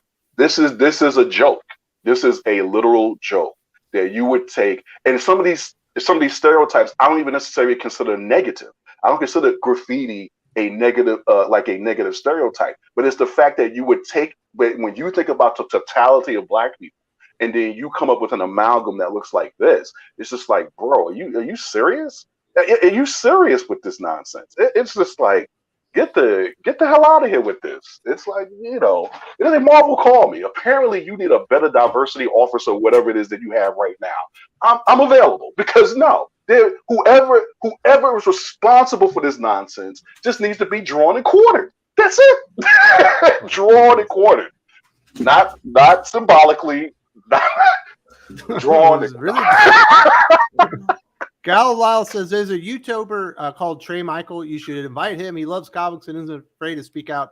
I should check out his channel. I have checked out his channel. I like Trey Michael. I know he's been on the channel from time to time. I think he's in the comments right now. But yeah, we can definitely get Trey Michael in here for Comics Aficionados. Love having some new peoples and new perspectives on the channel to talk about comic books. So Trey Michael, reach out to me at westdigscomics@gmail. Definitely do that. Galileo, why are all Asgardians in it good at basketball? I don't remember there being a ton of basketball in the comic books. Shameful. It was shameful, wasn't it? Yeah. How dare you represent Black culture without basketball? Gosh. Well, I mean, there were baskets and stuff like that, but it wasn't like he wasn't jamming Millionaire or anything like that. You know what I mean? Throwing it down, big man. Gal Lyle says the writer looks like soy boy Kevin Smith. So Kevin Smith? Soy boy Kevin. He doesn't look like Kevin Smith. Kevin Smith's so sad now that he lost all that weight. He just wants to eat again. That's why he's so sad. Galileo. What if Miles was Spider-Man? They've been trying to get that over for a while too. What if Miles was his own man and had his own characteristics that were unique to him, and he stood out from the crowd and he was a big hero of the Marvel Universe? Exactly. That's a big question. Yeah. Nate W. Miles is Black and Puerto Rican, but they only focused on Black stereotypes. So what does that tell you? They forgot Miles was part of a middle-class family living nowhere near the hood. That is like the weird part about it. I never thought like of Miles Morales as Spider-Man as being like the hood version of Spider-Man. He was just a younger version, that had a little bit different story. He had a thing with his uncle, but his uncle said, "You're destined to be, a screw up like I am," and he's living his own life. They definitely need to do more to differentiate him, but making him like the hood Spider-Man is not the way to go. Yeah, no, agreed. And what's interesting is I feel like, and not that I'm saying, we should always go and like what makes people different and everything like that. But I think the fact that you have someone that is Black and Puerto Rican, and he's got two completely different cultures that create his lifestyle. You have a prime example to show like he doesn't fit in. And that was kind of cop. So like, and you got so many things that you could play into to create interesting stories. Like Peter didn't fit in because he was kind of like a nerd, right? Like, earlier comics kind of depict him that way. He wasn't with the popular crowd, whatever. And you could have Miles fall into this because of his Puerto Rican culture, he doesn't fully get accepted with the black crowd, and because he is, black, he doesn't fully fit in with the Puerto Rican crowd, and he just kind of is like this in between where he's like there and they acknowledge him, but he's not really a part of it. And you could have played into that. You could play into his dad being a cop more. There's so many things you could do that they don't do. And what makes me nervous is they're taking this in particular issue and saying like, see, this is why we should have a black writer writing this character. And I'm all for exactly what Jermaine was talking about. You need to get someone that's at least knowledgeable in the culture, but it makes me nervous because I feel like this is just going to make it even more so that if I came in and I had a good Miles Morales story, I'm never going to get to write it. And at the same time, it's also ignoring the other half of his culture from a writing standpoint of saying like, well, why aren't we considering Puerto Rican writers? So I'm just worried about what the back end repercussions of this is going to be in terms of Marvel hiring people, because I feel like we're going to miss the opportunity to get some really good creative talent in to tell a good story. No, but that's the thing, Josh. The thing is that you're right, because you don't want to go to and this is what human beings make us a mistake all the time when a difficult situation comes up. You go from one extreme to the other extreme as opposed to finding something that's balanced in the middle. Because all this really is that you just need to train better writers. You need to train better editors. You could have someone who's white who wants to tell a story involving a black character. And it's just like, if I was editing the story, I was like, look, bro, with all due respect, tomorrow afternoon, meet me down here. And we would have walked the neighborhood for an hour and a half. That's what you do. In other words, get your damn hands and feet dirty. Do what needs to be done. Hey, talk to the store. Anybody who's a writer, if you're writing about something that you really have nothing about, the first piece of advice you should be given is that kind of pick an area where you think people like that are. Just go sit there. If you can in a food court or public space, and just sit there for an hour. If you can, without looking like a pervert, have a tape recorder going. Just something going, and just listen. Just listen. Just listen. Do it 2 or 3 times for that week and just listen. And then even after that, just run it by somebody else whom you think would fall into the mold of that character, just to get somewhat of a representation. The worst that's going to happen is someone's going to say, well, actually, and this is because this is the culture we're in, if we're that deep, somebody from Philly on the South Side wouldn't say something like that. But that would be like such a subtle criticism or critique to go after. But the thing is that this represents no effort whatsoever, none. So I agree with you. I don't think it becomes the calling card for only black people can write black characters or only Puerto Rican people can write Puerto Rican characters. But what it does become a call for, it's like all of you out there who are aspiring to be comic writers, and some of you who are actually doing it professionally, step the hell up in terms of your process. Well, I do think better. I think in a lot of cases you have a lot of people that essentially don't leave their fucking house. And whereas a lot of the older writers, from the 60s, 70s, 80s, they would travel. They would even if it was just across their own city, they'd go to the different neighborhoods and see and just people watch. All they did was people watch. They didn't people judge. They didn't, obsess about things. They just sat there and observed. They were observers of human nature, and then they wrote about the human condition. And that's where a lot of these writers today don't. If they do leave their house and they only go places where they're comfortable, they judge everything that's going on. They don't pay attention. They have a tendency of never listening and only fucking talking. I'll say this real quick because I know we have some more super chats, but I'll just say Josh and I were at the con last weekend. All shapes and sizes of different peoples from all different cultures, and if you guys were at the con, you would see that. And we want Miles to succeed more than anyone. Everyone who's at that con wants Miles to succeed, and everyone across all different races and sizes and genders and all that stuff. We're there at the con to celebrate comics and pop culture and stuff. So we want Miles to succeed. So absolutely, I'll just say that, and I'll let you guys go. But we got common sense here. I remember that Twitter backlash about Miles Morales' PS5 game where his alternate costume swaps Miles Nike's out with Adidas. That makes them mad that it's about the shoes. I think that's a good option. Going to wear some high tops. I'm going to wear some Nikes and some Adidas, but that's the real crime. Adidas. So people like the Adidas. Rate X7. I wish more people would call out Mark Miller and Marvel for their blatant racist character Tyrone Cash, aka Ultimate Black Hulk. Oh, I never heard that. I haven't seen. Yeah, I don't know. I remember that character, Doc. Do you remember Tyrone Cash? Honestly, I don't. I had already dipped. I dipped out of the Ultimate Universe after Ultimatum? Ultimatum. Actually, I didn't even finish Ultimatum. I think I dipped out 3 issues in, and I'm like, nope, I'm fucking done. And then I didn't read any of the Ultimate Comics stuff that came after that when Mark Miller came back and did Ultimate Avengers, and there was one other one that he was working on. But regardless, yeah, I didn't read any of that, so I have no fucking clue who Tyrone. I just saw the is. picture. He's got like the little knuckle dusters that say Hulk on it. Oh, so it's Brian Azzarello's Luke Cage. We've got HH and Heck from Sigma Comics. Shout out from Heroes Cottage, Charlotte, North Kakalaki. Keep it tuned to Thinking Critical. Support these great experts and pick up Here Comes Calico #5 on Indiegogo. AVP, keep Doc in line. Yes, AVP. You watch Doc, and I'll try to do the rest of the show. Thank you very much to HH and the guys at Sigma Comics. Definitely, if you're in the Charlotte area, go check out the Heroes Con. My goodness, these stupid motorcycles.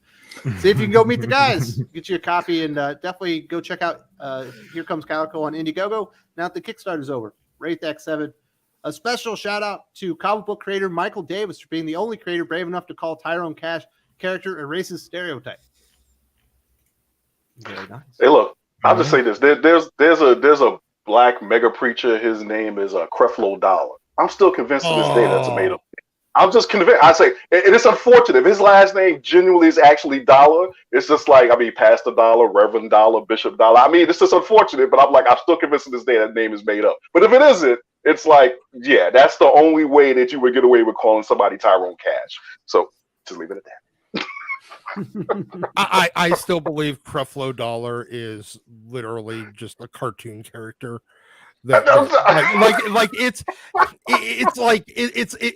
It's like Black Preacher Alex Jones. It's an entire caricature.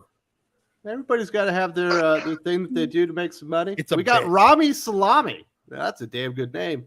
Odd Agreeder Pastors. Does anyone else get the Kingdom Come vibes from Action Comics currently? Feels like we are leading into Clark actually aging up. What do you think? You're the big Superman fan on the panel, Dylan. Do you think they're about to go Kingdom Come on Clark Kent and Action Comics?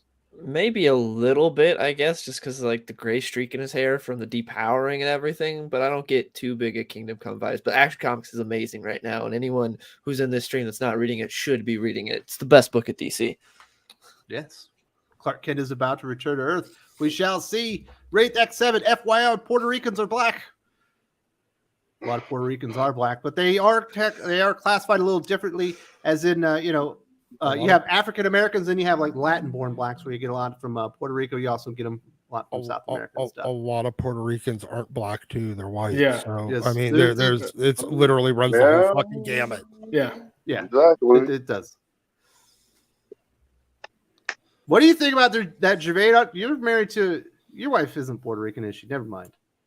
Oh no, she gets that all the time. No, I was gonna say, yeah, my wife's name is a maiden name is Tara De Jesus, and she gets it all the time. It's like, oh, you're Puerto Rican. It's like, no, she's like, no, my mother is black, my father is black. She did grow up she was born in Chicago, but she spent the first 8 years growing up in Puerto Rico. They got run out by some Puerto Rican drug lords who basically took over their land and ran them out. So they ended up in Miami, before she eventually, we met in New York a few years ago because she was in college, and she ended up in Chicago again. It's like, yeah, see, bro, call me, Ricardo, call me. Let's talk. You should have got you for this. You should have been the sympathy reader. Oh, dude, just call me, just talk. So my daughters will forever be suspected of being black, half black, and Puerto Rican, much like Miles. And I'm actually Senor De Jesus as opposed to Mr. Dargan. So it's like very nice. Light. I think we probably talk about that when we hit it for a nice good hour, and Jermaine is going to be out of here somewhat soon. Let's move on to the next big thing. Dylan, you're one of the big DC guys. You and obviously Josh. They're killing off Harley Quinn. Obviously, they've already killed off the Justice League. Death doesn't have really much meaning. It feels like they've run out of anything interesting to do with the character. Oh, 100%. I hate modern Harley Quinn. She is just the worst. I don't think anyone should be touching Harley Quinn unless it's Paul Dini. I hate what everyone has done with her at DC, turned her into DC's Deadpool, except somehow worse and more quirky. And this event even announces that she's not actually dying. It's like, oh, she's dying, but she's going to investigate her own murder. So they're like, it's not even actually a death event.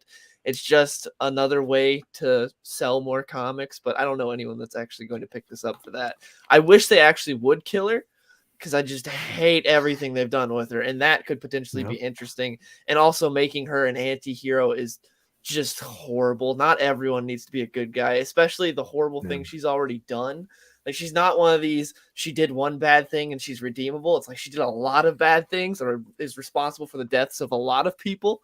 But she's quirky now, so it's okay. And Poison Ivy's her girlfriend, so they're both just the bestest of people now. Go ahead, Doc. I'm waiting for them to turn her into like, oh, well, she's quirky because she's autistic. That's gonna be the next. That's gonna be the next thing. She'll come back. Yeah. The solicitation said something like, it said, since fictional detectives like Sherlock Holmes aren't available, she needs to solve the crime herself. And I was like, Batman is in your universe. The best detective you've got out there can't solve your, like, it makes absolutely no sense. It's ridiculous. Josh, Hell, I'll settle for Tim Drake. Yeah, literally anyone. Look, if you said that Palmiotti and Connor were coming back to write this story and she was getting Detective Chimp, I'd be like, okay, I'll actually pick this up. But yeah, no, I think we're all sick of Harley Quinn. I think we started getting Harley Quinn fatigue in the New 52 when they went this route. Like, it was cute for a hot second, and that's about it. I do think other writers have actually written her well, but this take is just not a good take. And, you know, I think it's one of those things that if this happened even 5 years ago and we heard she was dying, we'd be like, oh, thank God. But now because of like, and they didn't handle death well back then either, but it's only gotten worse. So the fact that they're doing it now, we're like, oh, fuck me. Because you know, it's just going to be the complete opposite. All eyes on her. It's coming around the time of her anniversary. She's going to be everywhere. Like, well, Stephanie Phillips is writing. Yeah, this reminds me of when they released Deadpool 45/250 from a couple of years ago, where it was the death of Deadpool. Oh yeah. Like 8 years ago, something like that, and like they already had another like issue solicited before it even came out. But look, Harley's been dead since the New 52, and she became the psycho slutty cheerleader. That's really when Harley died, and she got replaced by just your run-of-the-mill psycho slutty cheerleader from a like a 90s Skinamax movie. That's what she got replaced with. I really wish they would like take inspiration from the Murphyverse, because I think he did Harley really well. If you want to separate her from Joker and make her own character, I think he did it the best. But instead, we just get, like you said, psycho slutty cheerleader instead, and she's just so quirky. Yeah, I know I've mentioned this a few times, but like I've had the pleasure of getting to sit down and talk to Palmiotti and Connor on a couple of different occasions. But while they're writing the book, they had mentioned that one of the issues that they had when coming to what they were going to do with Harley Quinn and why they ultimately took the take that they took was that DC wanted to separate Harley from Joker, and they wanted to take more of a fun, like this anti-hero type approach with her. And they were looking at it going, hey, the only way we can reasonably do this and even try to redeem her, but you can't redeem her, Yeah. The only way we can even remotely try to redeem her is she would have to completely disown anything associated with Joker, which would mean she would no longer be Harley Quinn. She would have to be something else. And then DC blatantly said, well, we can't do that. She's a brand. And I get what they're saying, and I understand DC's point, but then you're left with something that just doesn't work. And they've tried for 10 years now to make this work, and it's just not going to happen. And I hate how the rest of the DC universe accepts her immediately too. Like the Justice League and everyone's like, "Oh yeah, Harley the hero. She's just the best." It's like, what? Do you guys just forget her history? What is going on here? And that's why I didn't mind Palmiotti and Connor stuff. Like they were more competent writers than the people that have tried to do it since them, and they can actually write some clever, cheeky, stuff. But they made it as if it was like its own kind of thing. Like it didn't really interact with the rest of the DC universe. It was just kind of happening in its own book. You called it a day. Now they've got her popping up everywhere. She's part of the Bat family. She's now part of the Justice League. Like, it's interesting too that you both mentioned the validation aspect of things. It's like constant validation for these characters. Yeah. And you see it in Marvel too. Like you look at all the Captain Marvel books, and so much of that character, like those character traits, like you were saying, Dylan, is like quirky, sassy, arrogant, like all these like character traits that I don't want in my hero, even my anti-hero. I don't want someone to be snarky or like, quirky. And yet they still continue to be validated over and over again by like, legacy characters. So it's a little frustrating, but I mean, look, especially Harley is still, well, honestly, she was always just kind of a reflection of the person she was with. Yep. So her remaining Harley Quinn without her being with the Joker, it doesn't really make sense. And honestly, if she's fucking Poison Ivy now, she should probably be start just like covering herself with poison ivy or plants or some shit. Wear a fucking leaf fig or some shit. She does tend to take on the personality of the person that she's dating. Yeah. Right. I mean, She that can was, be an that was the ego whole terrorist Joker now. thing. Yeah. there you go. No, Poison Ivy's a good person now. Don't you know that? Oh yeah. Haven't you been reading Poison Ivy? G. Willow Wilson? She's a bad guy now. Yeah, and people are pissed about it too. There's this, and look, I think we give. I mean, look, this is where publishers need to stand their ground. But there are a lot of like quote unquote readers and fans that get pissed off when a villain is bad, and they're vocal about it. And it's just it blows my mind. They're like, "How dare you write this in comics?" or "How dare you do this with her?" And I'm like, "It's what she would do. Like, fuck off." Yeah. I think "fuck off" is the appropriate term for most decisions that are made. Yeah. That's going to be my go-to response to Doc for now on. Right off, Doc. Oh, you can't, but I'll still be. It won't make me not right. You'll just be telling me to fuck off while I'm still right. I do like throw it into the sun. That's also a very good one. That is a great solution for all. You can't convince me otherwise. Look, every other way they managed to bring things back, although they did manage to bring Carnage back after the Century, threw him into the sun. But every other character that they've thrown into the sun stays dead. It's the only way to end them. So Dylan, go ahead. No, go ahead. Dylan, what do you think about this 30th anniversary Harley Quinn special? It feels like they got most of the Harley Quinn writers that matter, at least. Yeah, I just don't care. Like, she's been so oversaturated that I just don't care at this point. And also, there are other characters that have been around longer than 30 years that haven't gotten this recognition. Hawkman didn't get any recognition for his 60 years. I was pissed. Yeah, exactly. But Harley's been around for 30 years, so it's like, we got to give her an anniversary. It doesn't feel like the time to celebrate Harley right now. She's only been around for 30 years. It's nuts. Yeah, but she's probably outsold. And look, here, this is just the reality. She's probably outsold Hawkman tenfold. True. 100-fold. Go to hell, Josh. Get out of here with your. I mean, unfortunately.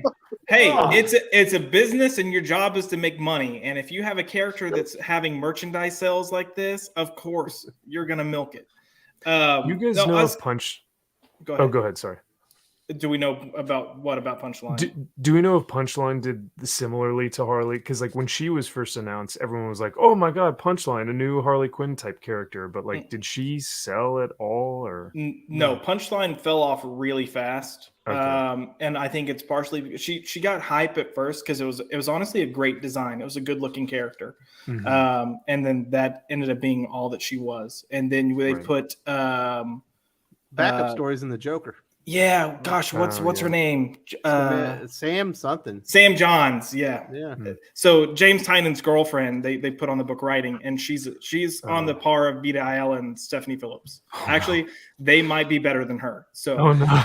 And all of them are just knockoff versions of Devin Grayson. yeah. Mhm. I would even say Devin Grayson actually has talent compared to them. Yeah, Devin So- Grayson's has some stories people like, especially. That's some of why the I Nightwing said stuff. knockoff versions. Dylan mentioned that he wishes they would, take more of the Murphyverse route with Harley, and I agree. They're actually doing something interesting and unique with her there. But if you're gonna try to take her down this road of like, she's like a pseudo hero and she's doing this stuff, I think the best example, and God forgive me, the best example is how Tom Taylor wrote her in Injustice, because she wasn't good, but she was depicted in a way that like, this is way worse than what I want the world to be. So I'm going to fight on the side of good because where I stand, I align more this way. But none of the heroes accepted her. They used her and they would allow her to fight with them, but they weren't like, yeah, you're part of the team. They're very much like, you stay right there where we can keep an eye on you. And if you're going to help, great, but you're not getting weapons. You're not getting this and that. And Josh It cut was a matter out. of survival. oh, Yeah. Yep. No, I was still hearing them. Yeah, I can see Yeah, I that. can say yeah. It was a matter of survival. That's what that was. Yeah. yeah, Mhm. absolutely. I was thinking more along the lines of, look, you want to get away from it, then just do what Sean did in White Knight and say, no, she got replaced at some point, and no one even fucking realized it. And then just have the bad one be, a DCU Neo Joker, and Honestly, that could be a fun storyline of you've got Joker with all these sycophants and you find out that there's been a ton of Harley Quinns, but you don't know who they are and they're still out there just doing terrible shit. It kind of feels like the Three Jokers to me. I mean, but it's Yeah, not on three that actual Jokers. You just have people that are villains. Yeah. But you don't know who they are. You got to figure I it don't out. think they It's a can actually detective do it in story. the DC universe, but I think Sean did it right. I mean, that was a good way of differentiating the character and making sense of it. I don't particularly like the shipping stuff with Bruce Wayne, but otherwise, yeah, I they think can it's a good skip. idea. They can skip that part. But my point was, you could do it by basically saying, "Oh, by the way, all the ones that did all the really, really terrible shit, it wasn't the actual Harley." Yeah, And yes, it's a cop out, but it might work. we got Cal Lyle. He says, "Gervain, DM me your stuff to make you feel better." I hope. I'll take you up on that offer. Man, does everyone mess your name up? Because it looks like Gevian. Oh no, it's like, yeah, that's my parents, both Boone and Curse. Yeah, it's my father. I think I've said this before. My father, his middle name is Eugene, and everybody used to call him Gene, so it's GE. My mother's name is Vivian, was Vivian, and they put it together, and then they said Gervain, and then but a lot of people just go Gervain. So this is one thing that is unfortunately common with Black community, especially Black names. If anything resembles pronunciation wise Jermaine, you're going to get tagged with that regardless. R automatically just appears out of nowhere, so it's just like, it's all See, I'm the asshole that was some just. people think it's French. I'm the asshole that was just going to make the joke and be like, Callum, not all Black people look the same, man. Come on, because we have Mega Jermaine. Hey, Kramer says, "So how is Black Adam #1 from DC? Any thoughts?" I A haven't little read on the it. nose. A little on the nose. If you guys have read the last page, once you guys read it, I don't want to go into spoilers, but Black Adam. Would you recommend people buy it? Because I wouldn't. Most likely not. Black Adam gives his mantle to someone else, and it's very on the nose. Mm. It resonates with the name Black Adam. He's a nursing student going through having some issues with racism, stuff like that. Yeah. Sigma Comics. Hit the like button like it was Joe Quesada's face. Absolutely. Knock that sucker out. I think we're at 100 likes now. We've had well over 300 people pretty much the entire show. So if you haven't given us a little love, hit that like button. Let everyone know we're having a good time here because we're having some great conversations. And definitely thank you to HH Heck and the guys at Sigma Comics. Jordan Fugate, also known as Jordan Fugate. A few more years, DC will start referring to Harley Quinn as Mother Teresa. They should definitely say the character. Saint Harley is what we should call her from now on. Yeah. It's got a little name to it. Definitely. They've definitely made some mistakes with the character. Wade Tech 10. Harley is good because lesbians can't be villains, Not a fan of modern Harley. She and Joker deserve each other. Yeah, we That's talked kind of about one of that the- last week. The thing is, like, they do deserve each other because they're bad people. She blew up kids. Yeah. There's no coming back from once you start packaging up game consoles and blowing up the children that have them. Like, there's no anti-hero status with that stuff. Yeah, I said this before, but I would love to see Harley go bad again, and clearly they're not going to do it. We talked about this. If you're a minority character, they're going to try not to make you bad because they can't. How society. I would love to see Harley be like, you know what, Joker, I'm smarter than you, and I can do this better than you. And then she just tries to go on a killing spree outside of him, and then he's going to clearly be Joker and try to like, no, I've got this, and just have a rampage, like just. Yeah, it'd be the sequel to Mad Love, because that's what that was. That's exactly what it was. Yep. Calvin Set says, what do you think about Cloud Hunter? He should kill Harley Quinn or keep her alive. People hate Ivy being a villain. They lose their mind. Ivy, DC, Supergirls. I tell you what I think. I think they should just fucking kill Clown Hunter and then do what you want to do. He can unalive bomb himself with her in the room. I'd be okay what do you with think that. of Cloud Hunter, Dylan? You a big fan? No, I hate most of the people that James Tynion introduced. He just introduced this whole new Bat family that no one cares about, and they've stuck like the around for some Underbroker. reason. Like, he was cool. Yeah, the like bad banker, but I don't get why they've stuck around. Like, no one cares about these characters. Like, the Ghost guy looks cool visually, but is a horrible character. Mm-hmm. I don't understand why they've stuck around. The Gardener is a knockoff of Poison Ivy. Flatline is a knockoff of Harley Quinn. Yeah, a lot of derivatives. They're the Dollar General GI Bob of No, that's too generous. That's too generous. They are the Dollar Tree. Yeah, the Dollar Tree version. Yeah, the Dollar Tree version. You know why they've stuck around? It's because speculators. Like, I watch those shows on YouTube and stuff, and they'll be like, this 1 in 50 ratio variant of Clown Hunter is $300 or whatever, and those just keep pumping these new first appearance characters out there, and so people try and same thing happened with Punchline, which is why I asked you guys about her. But that issue sold out. I mean, whichever one you consider the first appearance, because there was one in another book where she was looking through some leaves. I'm just fucking pissed off that they're still trying to make Grifter into a Bat family character. They're still working on it. I think that's a Matthew Rosenberg idea. J-Day, does anyone else feel like there aren't any more characters like pre-War Machine James Rhodes? Like, there aren't any supporting casts anymore? No, there aren't. There's not any really good ones. The X-Men used to have a lot of like human associates. As did Batman. Yeah. Batman had a bunch of non-superhero recurring supporting characters, and now it's just everybody. Honestly, you know what? It's the same way that the TV shows did, where everybody became a superhero. And now the same thing with the fucking comics. Everyone in the comic, like, they don't even interact with people that aren't otherwise wearing spandex or in a military position. Look at Wolverine. It took Wolverine like a decade before he even got his solo series.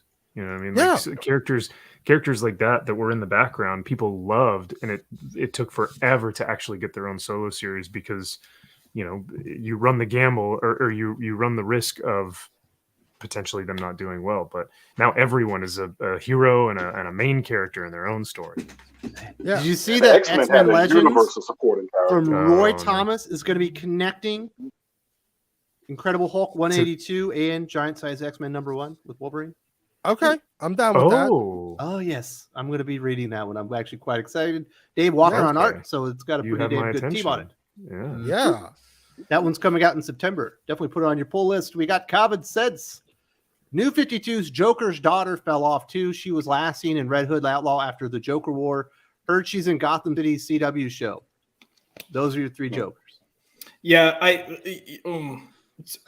fell off. I think that's being kind. I don't think she ever got on in the New 52. Like they launched her as a completely new take on Duella Dent, and then unfortunately had Ann Nocenti writing it. And look, I love Ann Nocenti's older stuff, but her newer stuff is just shit. And this C1 Gotham Knight CW show is a completely different steaming pile of shit. But at least it looks like they're trying to do more of a traditional Duella Dent than this whole, like, I'm going to scar up my face and find Joker's ripped off face and wear it because I love him. So, like, fuck off. That's Gervain's theme for this show. Gervain's theme for the show is, man, that's some Caucasian shit. And then mine is fuck off. So, Speaking of Gervain, you need to head out of here, right? You're going to pick up the little ladies? Yeah, if you're going to switch to another section, go get the girls from they're back from summer camp. So we're glad to have them back. But it's like, I'm gonna, as I pick them up, we're gonna head over to the comic store and buy What If Morales and hate read on the way home. Nice. So you got any recommendations for people to be looking out for this week? Oh man, I should have had that list ready. Hold on one second. Give me a second. I'll use my last. Hold on. I'll get to it real quick. Because on every Wednesday we ask everybody what they get. Let's see. But yeah, it's going to be good to have the girls back. They were at I don't know if anybody's familiar with the KAA Kids Across America. So they were there for a week. And apparently they had a really, really good time. And that's the good thing about amazing. As we were talking before, the great thing about Kids Across America is it's kids from all across the country. You get put into different groups with kids that you normally wouldn't be with. So they get to meet other people outside of their hoods and basically see what the rest of life is about. But for me, I'm recommending Batman Superman World's Finest #4. Wade's holding it down. Maestro World War M #4. Peter David's holding it down. And X-Men 12 only because I like Pepe Larraz. It's like I'm not a huge Duggan fan, but sometimes the art can carry the book where the writing doesn't. And the Silver Surfer Rebirth #5 because I'm enjoying that nice nostalgia hit. But those are my recommendations. So thanks, guys. This was a very nice conversation. I had a lot of fun. And just remember, Yahida Mercado makes Mark Waid look like Malcolm X. Take care. My own spade. Absolutely. Yeah, right. Brother. Take care. Brother. Later, brother. So we do have a couple more super chats before we get to the next one. We got Happy Steve.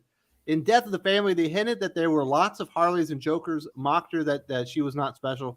Maybe go back to that. It'd work. Uh-oh. Josh's mouth went to the side. He was like, I don't think so. No, I I was that reading. Gymnast from the Olympics. Oh, yeah. Remember? What was her name? Michaela Maroney. Yes, that one. I was reading, I promise. All right. What do you think about Happy Steve's comics here about the death of the family and there were lots of Harleys and Jokers and she wasn't special? I think that was actually kind of hinting towards the Joker's daughter thing because that came shortly after, and I think that was the point. It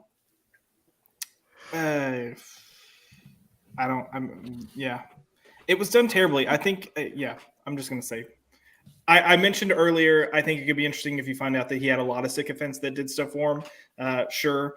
And to a degree in the New 52, you had the people that, I can't remember what story it was, but there was a story of like a lady that was so distraught with Gotham that I think she started killing people as well. Like, I think they were trying to set this up, but they never really went anywhere with it. So, meh. They need to do something that's interesting because what's going on right now ain't it. Blade Kraber. This sounds like a Dylan special. Yeah, but could they redeem Jason Todd? They insist on doing that with him despite he has murdered tons of people. He's not a hero. Dylan, could Jason Todd Red Hood be a hero? I mean, I don't think he should necessarily be a hero. I think he works way better as a villain, but also there's a difference between like blowing up children and killing the people that Jason killed. So there is a bit of a difference there if you're talking about who's more redeemable. But yeah, I do not like him being just another squeaky clean member of the Bat family. I don't think he works that way. I was so mad when they did the cop out when he killed Penguin and it was like, oh, it's just a blank and he got some glass shards in his eye. That was so stupid. I think he works much better as kind of like the dickhead of the Bat family that does whatever he wants instead of like, oh, I just fit in like everyone else and I don't really use guns anymore. Now I got a crowbar. I don't like Bruce that. Wayne version of feels Jason. bad and he blames himself for what happened to Jason Todd and why he's there. Yeah. Kind of the way to go. I'm with you, man. I love Jason Todd. He's such a cool character. Really wasted him right now. But Jason didn't kill a bunch of kids. He would have if they were criminals and they got out of line, Doc. Well, if they were, hey, if it was a criminal children's street gang, he would absolutely slaughter them all. That makes me think of Nightwing, where you have the homeless children that rob people on the regular in Bloodhaven, and Nightwing's just like, nah, they're cool. Jason just goes in and order 66 them, just wipes them all out. You know what? Josh actually introduced me to a Huntress 6-issue miniseries, and that was fantastic. And I'm blanking on the name of it now, but it kind of had that dynamic where like the Bat family doesn't accept her because her methods of like dealing with criminals is so much more harsh. And I loved that dynamic. And like Huntress was a great character in that miniseries. So if they did something like that with Red Hood, like that's where he initially should be and always stay there, is kind of the outsider of that family. Bruce Wayne is a vigilante snob. You know what I mean? Oh, absolutely. Looking down his nose. At Jason other Todd's the vigilantes. weird uncle that doesn't get invited to stuff. Speaking of Huntress, there's an arc in her original run from the 80s, 89, 90, where she's living in New York and they touch on New York culture. And it's actually done well. So if you read the Miles Morales comic and you're like, this is shit, you should go check that one out because it's actually. She doesn't say by Odin's Fade? No, but she talks about the violence and drugs that are in the city and then just the different communities. And it gives a very nice take on it. So, but is Asgard her hood? Yeah. We do have Eric O'Sullivan, the Sultan of Soup himself. In my opinion, Harley was strongest when she was a conscious choice maker, not a trauma-based jokerized sidekick, but a true partner motivated by greed and love. Yeah. This idea that she's just like this unwilling participant and she was just abused and used the entire time and had no say in her actions is it's a fucking cop out. Yeah. Good points there. And if you like soup, go check out Eric O'Sullivan's YouTube channel. You go for the soup and you stay for the comics. The man is a double threat. Covered all that good stuff. Really appreciate soup. Eric. This Doc is so uncivilized. Uncultured swine. That's what we call Doc. My goodness. So the time to talk about Miss Marvel. Miss Marvel did not do very. Is it really? Because no one else is. Well, I'm pretty sure there's going to be more people in here talking about it than have ever watched it. Well, there's 775,000 viewers. I'll never get that many on a live stream. So at least somebody watched it, but it was about half as many viewers as the lowest performing MCU show on Disney Plus up to that point. There's lots of accusations over there. It was Obi-Wan's fault. It's racism. I don't think it's any of that. I just think it wasn't really tied into the MCU very well. It's a show for kids, and why would people that have been watching the MCU go watch a kids show? It hasn't really been for kids so far. Look, what did you think about that? Jump in there, Josh. I was just going to say, Skip is in the chat. Skip says, I love the show. I have watched the show. I will say, I love the show. Out as soon as it happened. Skip does love the show. Oh my goodness, is he back? I didn't know I cut out. You cut out. What were you saying there? Oh, I just said Skip says he loves the show and I love the show. And we can start there, but look, why aren't people watching it then, Josh, if the show's so damn good? I think the reasons that you talked about in your video are spot on. I think people looking at it saying it's targeted for a kid's show, not realizing it's actually written on 2 levels and quite well. And then I think people are kind of looking at the lead character going, I don't know who this is. There's not a star character and there's not a star actor or actress. So there's no draw there. But I do think this is going to be one of those shows that gets a good word of mouth. And then we'll pick up some steam as it goes along. And I also think this is an example like they did with the Hawkeye Kate, where the TV show actually did a better version of her. So I think one of the things that I think is kind of holding people back on this is, first, there's a degree of obviously people not really giving a shit. Because for those reasons, not directly tied in. It seems more like a kid show. No major actors. And the thing is, there doesn't even appear to be a hook to the movies, except for she sort of dresses like that chick in the movie that nobody really liked. Yeah, when she's going to be co-starring in the Marvels. I understand that, but first of all, they haven't released a fucking trailer for the Marvels outside of people that are like hardcore checking on everything that's coming up in the movies, and that are big evangelists for the MCU. The general public still finds out about these movies when a trailer hits or when a poster goes up at their movie theater. Sorry, that's just the way it is.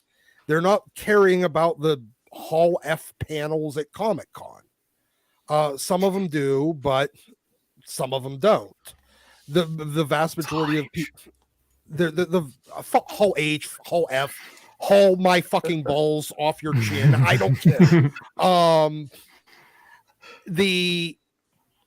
My point is that there's no direct connection except for to a movie that is generally critically liked, but audience very mediocre. That no one, I mean, hell, it was so mediocre that everybody just kind of laughed when Carol got literally punched out of the movie. She had like 5 minutes of screen time, got punched, and then vanished from the rest of the movie. And that's the only connection to a movie that nobody really cares about. Yeah, it's not tied into a major MCU star like the Kate Bishop Hawkeye was, tied into Clint Barton. And all the rest of them have been. Yeah.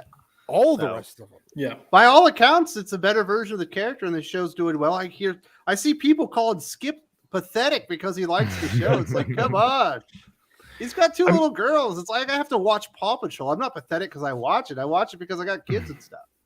You gotta watch that stuff and make sure that they can if it's appropriate for them and whatnot. So well, and look, I'll just say this because I think a lot of people are dissing on it and they haven't seen it. But when we have new characters introduced, what's typically our biggest gripe? That they come on, they get all the attention, they're Mary Sue's, they can do everything perfectly the first time. There's no growth.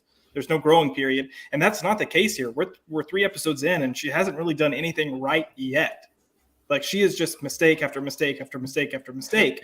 But I think the thing that's wholesome, because Skip mentions wholesome, is like she wants to be a hero and she wants to do the best job possible, and she's doing it for the right reasons. And we're definitely getting a hero's journey, which we haven't gotten for a little while. So it's nice to see a hero's journey with a young wide-eyed kid that's looking up to all of these heroes, not just Carol. Like Carol is her favorite, but she looks up to all of these heroes as like, this is something to aspire to be. Like, why aren't more people wanting to be better? And that's a good theme to have in a hero show, especially targeted at young people. So there's good beats here. So if you're gonna knock it without giving it a shot, just shut up. If you want to watch it and decide it's not for you, fine. I just thought the costume looked a little too Power Rangers to me. You know what I mean? It's a cosplay costume. Like, if that's your gripe without seeing it, she's literally wearing a cosplay costume. What are you talking about? I'm analyzing the stuff. I'm breaking it down, man. No. I'm not saying Good you. job. I'm saying if you're not watching and that's your argument, like I don't want to watch it because her costumes look stupid. I'm not watching. Just I don't have know. Disney Plus. I have to download all that stuff. I like for me personally. Yeah. Personally, there was nothing about it, at least in the little bit of trailers that I saw, that actually piqued my interest enough to bother to tune in. I still, for the same reason that nothing piqued my interest on Moon Knight for me to tune in, and I still haven't watched it. I watched that either. And that's too many of the MCU shows on Disney Plus have been big letdowns for me. That's one of the problems. Yeah, I mean, Loki was a huge letdown. Loki was the worst. Falcon and Winter Soldier was a huge letdown. And there are just too many of them at this point. I mean, it's just wait for next content. Unfortunate. Go ahead. No, you're fine. the unfortunate thing is like, because I think someone had mentioned it earlier, but they did release this during Obi-Wan, and that might have not been the reason why it didn't get a lot of traction or whatnot. It might have been, I don't know. But it just proves that Marvel doesn't have any confidence in this show, when in all actuality, like, I actually really like the lead actress. One, because I think she's charismatic and an actual good actress. Mhm. And two, because of the fact that I think it was her or one of the other actors that had an interview, and someone was like, "So tell me about the 616 universe." And she was like, "No. This isn't the 616. This is like 9999999 or whatever the universe is." And I was like, "Thank you, man. This girl's on top of it." So, I mean, I have not watched the show. If anything, I might give this one a try. I've noped out on a lot of the Marvel shows, but it is unfortunate that, one, Disney didn't have the confidence to release this on its own and promote this on its own without Obi-Wan over it. And two, I think it's unfortunate that people keep saying that, oh, well, the reason why people aren't watching it is because they're racist. I'm thinking, okay, let's think about this logically. Are there really going to be hundreds of thousands of racists that aren't watching this? Or is it just that people just don't have the time, or maybe aren't interested, or didn't get the correct marketing? So those are the unfortunate parts of the show for me. The same racists that did apparently watch Moon Knight and WandaVision and Loki and Black Panther, and so exactly. I'm confused. It seems to be only target like at this particular show. So maybe let's not go. Let's go. That is the last possible conclusion to draw after. Maybe we just didn't make a good show. Maybe we didn't market a good show. Well, it's for kids. That's the thing. I know. Yeah. Maybe it's an entirely different target demographic. All these other things that are distinctly possible reasons. Yeah, I hear a lot of the Obi-Wan stuff. Obviously, Max kind of hit on it there. There's a reason back in the day, like when you're NBC and you wanted to make your Thursday block, you would put shows that you thought would do really well, and you put them one right after the other because people would stay, because it was generally speaking, targeted at a similar audience, and people would want to watch it. I don't think Obi-Wan would have done anything to negatively impact the numbers for Miss Marvel, especially those numbers are over 5 days. If anything, it would have bumped it up because it would have reminded them, oh yeah, I forgot this MCU show is there too. Maybe I should watch it after Obi-Wan, or I'll come back tomorrow, kind of thing. Agreed. And then, we mentioned the whole racist thing. There was that Christians against Miss Marvel group, but it had less than, as far as I know, less than 20,000 signatures. Like that, you're not going to get a huge overturning or overwhelming response like based on 20,000. Like 20,000 is not a lot when it comes to TV numbers. I think what Doc was talking to earlier, if for him it's not a show that's targeted to him. I think that's the biggest crux of the show.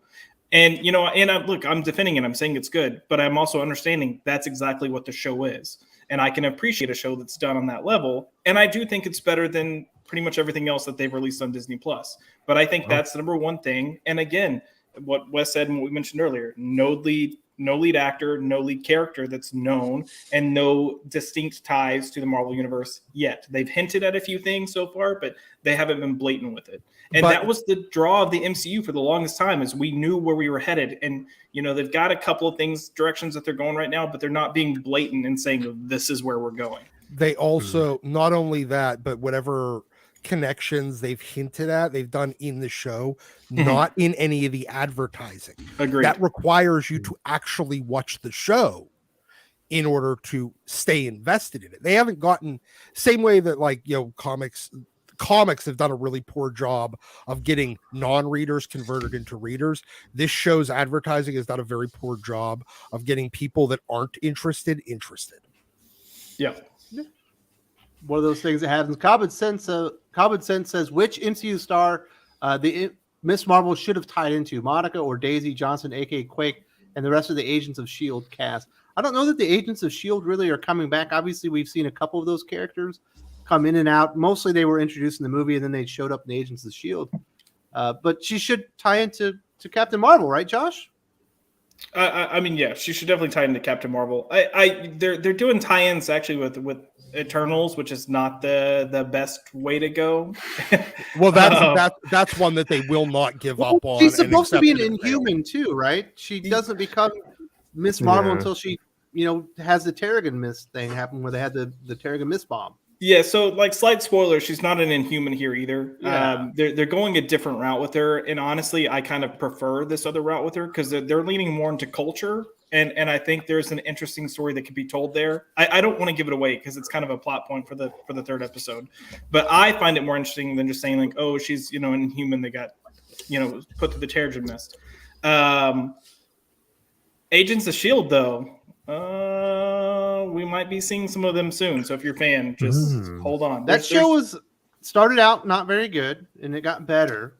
And then when the Kree or whatever showed up, I was just like, "This is too bad." I can't. Oh no! See, I first half of the first season was definitely rough, but I feel like once they got their momentum, they kept it for a good while.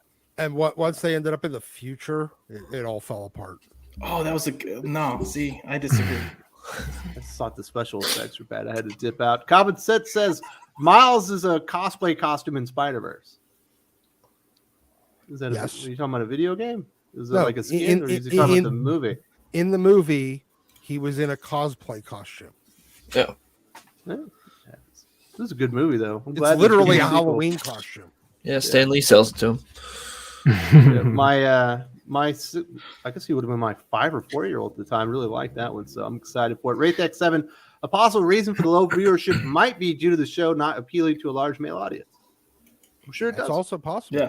Yeah. None of the MCU stuff to date has been made for like a PG audience. It's PG-13 kind of stuff. There's been a good amount of violence, not any gore, not a lot of blood or anything, but there's certainly been a lot of violence, a lot of people following along the way. It's just a different audience. I think they probably should have made their own slightly connected but distinct like kids live action universe, and obviously they want to do Young Avengers and stuff. But I think that the other problem is, at least in the advertising, there's no conflict or villain or plot that needs stopped. It is a coming of age story, and that does not appeal to a large portion of the MCU audience. I like Stand By Me though, man. If they could make the MCU version of Stand By Me in this, it'd be great. I mean I understand. Where's the dead body, Doc? Yeah, okay. I mean, I get it. There's a lot of great stories that are coming of age stories, but this is a superhero fucking comic universe. We need action and we need a villain. And they haven't given us, at least in the advertising, they haven't given us any of that. It was just, oh my God, I have powers. Yeah, I will say there is a distinct villain. So I do keep hearing this whole, it's just not made for me, and a lot of people have kind of had that viewpoint of different shows or different comic books, and they just don't read it and they go, it's not made for me. It's okay. But then I hear this completely other group of people that are screaming and going, comics are for everybody. It needs to be all, for everyone. And it's like, but you have this other group of people that are like, well, it's not made for me. It's okay. And are much more like logical about things. I don't know. But if those people are saying comics are for everyone or shows are for everyone, but you have people noping out of the show because it's not made for them, you know what I mean? Like, I don't know. I think there needs to be a succinct, like, okay, is it made for everyone? Or are there going to be genres of things that just aren't really for the vast audience or whatnot? Oh yeah, and everyone's getting more and more picky with there's so many streaming options. Like the viewerships on things are just going down and down. There was an interesting article this week, and this is something I've kind of talked about here on the channel.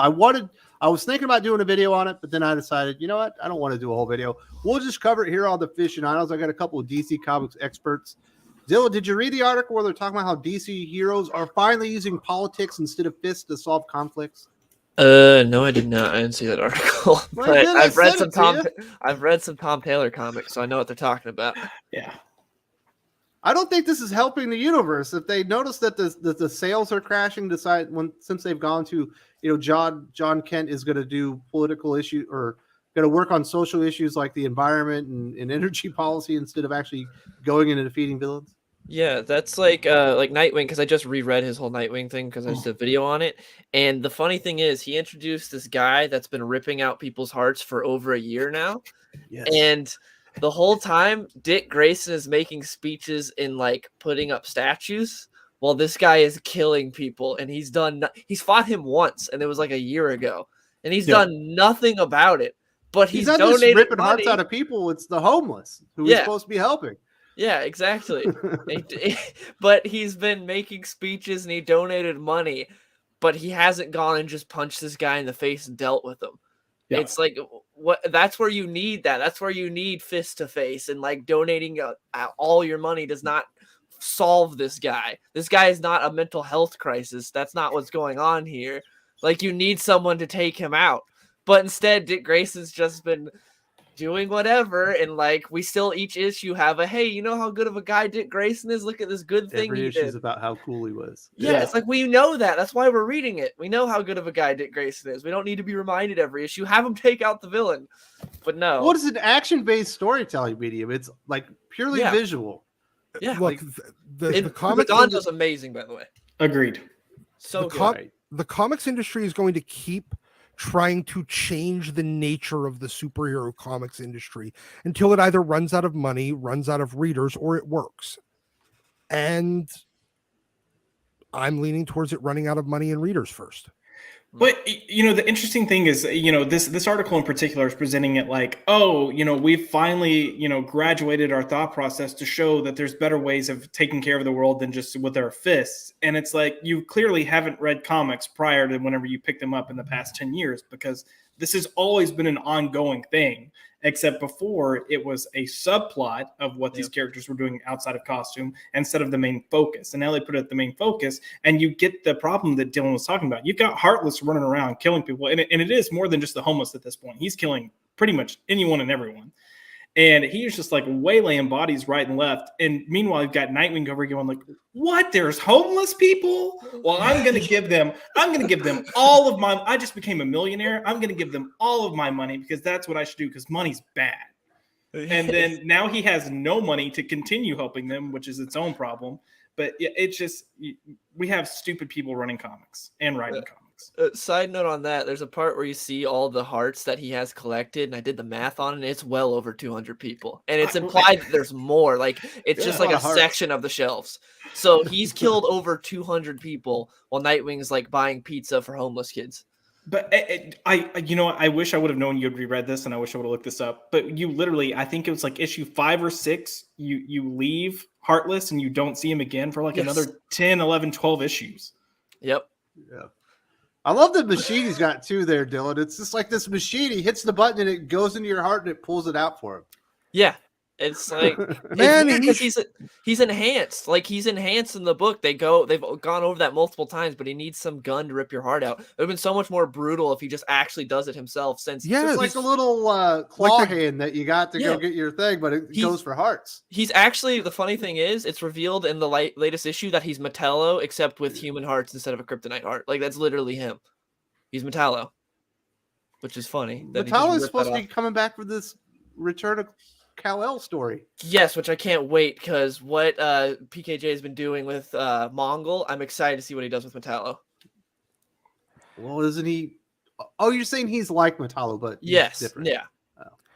This guy, he should have been like doing it like that fucking evil priest from Temple of Doom the entire time.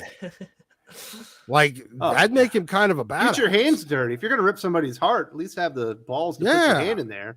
But little machine. What are you, a sissy? Look, none of these fucking people want to actually write superhero comics. Mm-hmm. They sort of like the characters, but want to change everything about them. Mm-hmm. Yet they're still writing these fucking characters, mostly because they're too bad to get jobs in any other form of media. But that's beside the point. It's difficult because, like you said, Doc, they kind of come into the space thinking that all these superheroes need to be changed, or that these superheroes haven't done enough. I mean, Wes, I remember one of the worst comics that I think you and I have read is that Son of Kal-El issue number 2, where John is looking to Clark and going, what have you done? Have you done anything here? You know, like do more, do better. And it's this whole conversation of like, what have you done to save the earth? And it's been decades of Superman saving people and in need and doing this, work for the people of Earth, even though he doesn't need to. And he still continues to choose humanity over himself selflessly by sacrificing his time, his efforts and everything. So, and yet people still come into this space thinking that these heroes are problematic. So they change it. And then when they give it to the fans, then the fans go, wait, this isn't the same thing I'm used to reading. Then they point the finger and they go, well, you're the problem. And I was like, well, no, I'm just not. I don't know what I'm reading. It's a superhero is a genre of comic books. There's plenty of shelf space for other genres. Mm-hmm. But but this is the problem is that the superhero genre beats up every other, at least Western genre of comic. And they don't like that, so they need to change the superhero medium and make it into the thing that they like it to be, that they want it to be, or run it out of business, because then at least it won't be in the way. And my fucking lesbian bicycle riding story will have better shelf space. No, there'll just be no fucking stores to put it in. Just replace it with manga. Sells better. Yeah. So Dylan, you read Action or Superman Son of Kal-El #2. Is that the worst Superman comic ever written? It's definitely up there. It's so bad. That whole speech they have on the moon, where she's like, "What have you done?" And it's hilarious because it's aged so well. Because Clark is currently on another planet, freeing slaves, inspiring people, and John is like having Twitter battles and posing with his boyfriend and has done nothing. Blackmailing senators, yes. Yeah. Exactly. Like he's done nothing. And he's talking about, he's like, Clark doesn't do anything. It's like John literally has done nothing. And I don't know how many issues we're at now, like a dozen or whatever. 12, yeah. Yeah. It's like he's done literally nothing. He played chess with Lex Luthor at a point. I can't think of it. Gotta beat Lex Luthor in chess, even though Lex Luthor is the master strategist. Literally killed someone's dog when he was a kid so he could beat them at chess. Yes, smartest guy in the DC universe. But now he gets beat by John in chess, and that's what John does. 5 minutes after John learned how to play chess. Yep, and the worst dialogue ever during that chess match. Yeah. Because he suddenly turned into Majestic and can speed read the entire library and all of the history of the game. If you sped read a book, it would catch on fire. It's called friction. Yes, I know. You know what I'm saying? Get out of here with that stuff. So, yeah, that was a big disappointing. Did you read Batgirl 50 by any chance, Dylan? Cecil Castellucci. I did not. Someone brought that one up in the comments. I would say Batgirl 50 is worse than that's Superman Son of impressive. Kal-El #2. Wow, that's hard to do. Well, Cecil Castellucci is an impressive writer. Oh, yeah, buddy. That's one way of putting it. Impressively bad. Did you read that one, Josh? Of course, unfortunately. Like, sadly. She's like joining in on like all the rioting and stuff, and her brother. It's like, oh, I was still like active at Batman News when that was coming out, so I was reading everything Batman related. And dear God. And this was on the heels of Cecil Castellucci doing the Furies book. Yes. Oh, fuck my life. My question is, when someone's first crack at a book with your publisher, like their first thing, is something so like just rejected by everyone as female Furies, how they get more work. I am beyond flabbergasted by this. I don't get it. Thankfully, she's not really doing anything at DC now, although she is doing that Harley Quinn 30th anniversary special, so she'll have like 4 pages in there to apply her trade. But man, that was some rough stuff. We do have a few super chats. We got common sense. Only Kamala villain remembered is Lockdown because she's ginger. Is that the big villain there, Josh? No. All right. Well, you're gonna be disappointed. That's not the villain of the show. Carlos 8560. When Dick says billionaires can't be heroes, I almost flipped a table. Does Tom Taylor know Batman is a billionaire? Maybe not. He doesn't think Batman's a superhero. Or he just dislikes. He's one of those people of Batman's a fascist that beats up poor crazy people. Yep. It's weird that in both of his books, Nightwing and Superboy, or Superman, he had both of them call out their mentors and be like, "You're not doing enough."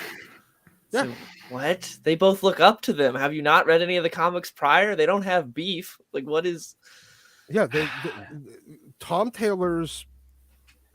Honestly, he needs to go back to his fucking prison colony country. Get him out of my country. Go fight some emus. He lives in Australia. I think. Good. You know what? We need to cut off the internet from Australia. Just cut it Just off. so Tom, yes, isolate that fucking island so that we don't have to deal with it anymore. To all the Australian viewers out there, I don't. Well, I think Tom Taylor's an anomaly. I'm not like Doc. I just want to point that out. Common Sense brings up that issue we were just talking about, Josh. Remember Cecil Castellucci at Batgirl 50 where Barbara calls heroes clowns and they're not doing much and left? The comic was really bad. It was really bad.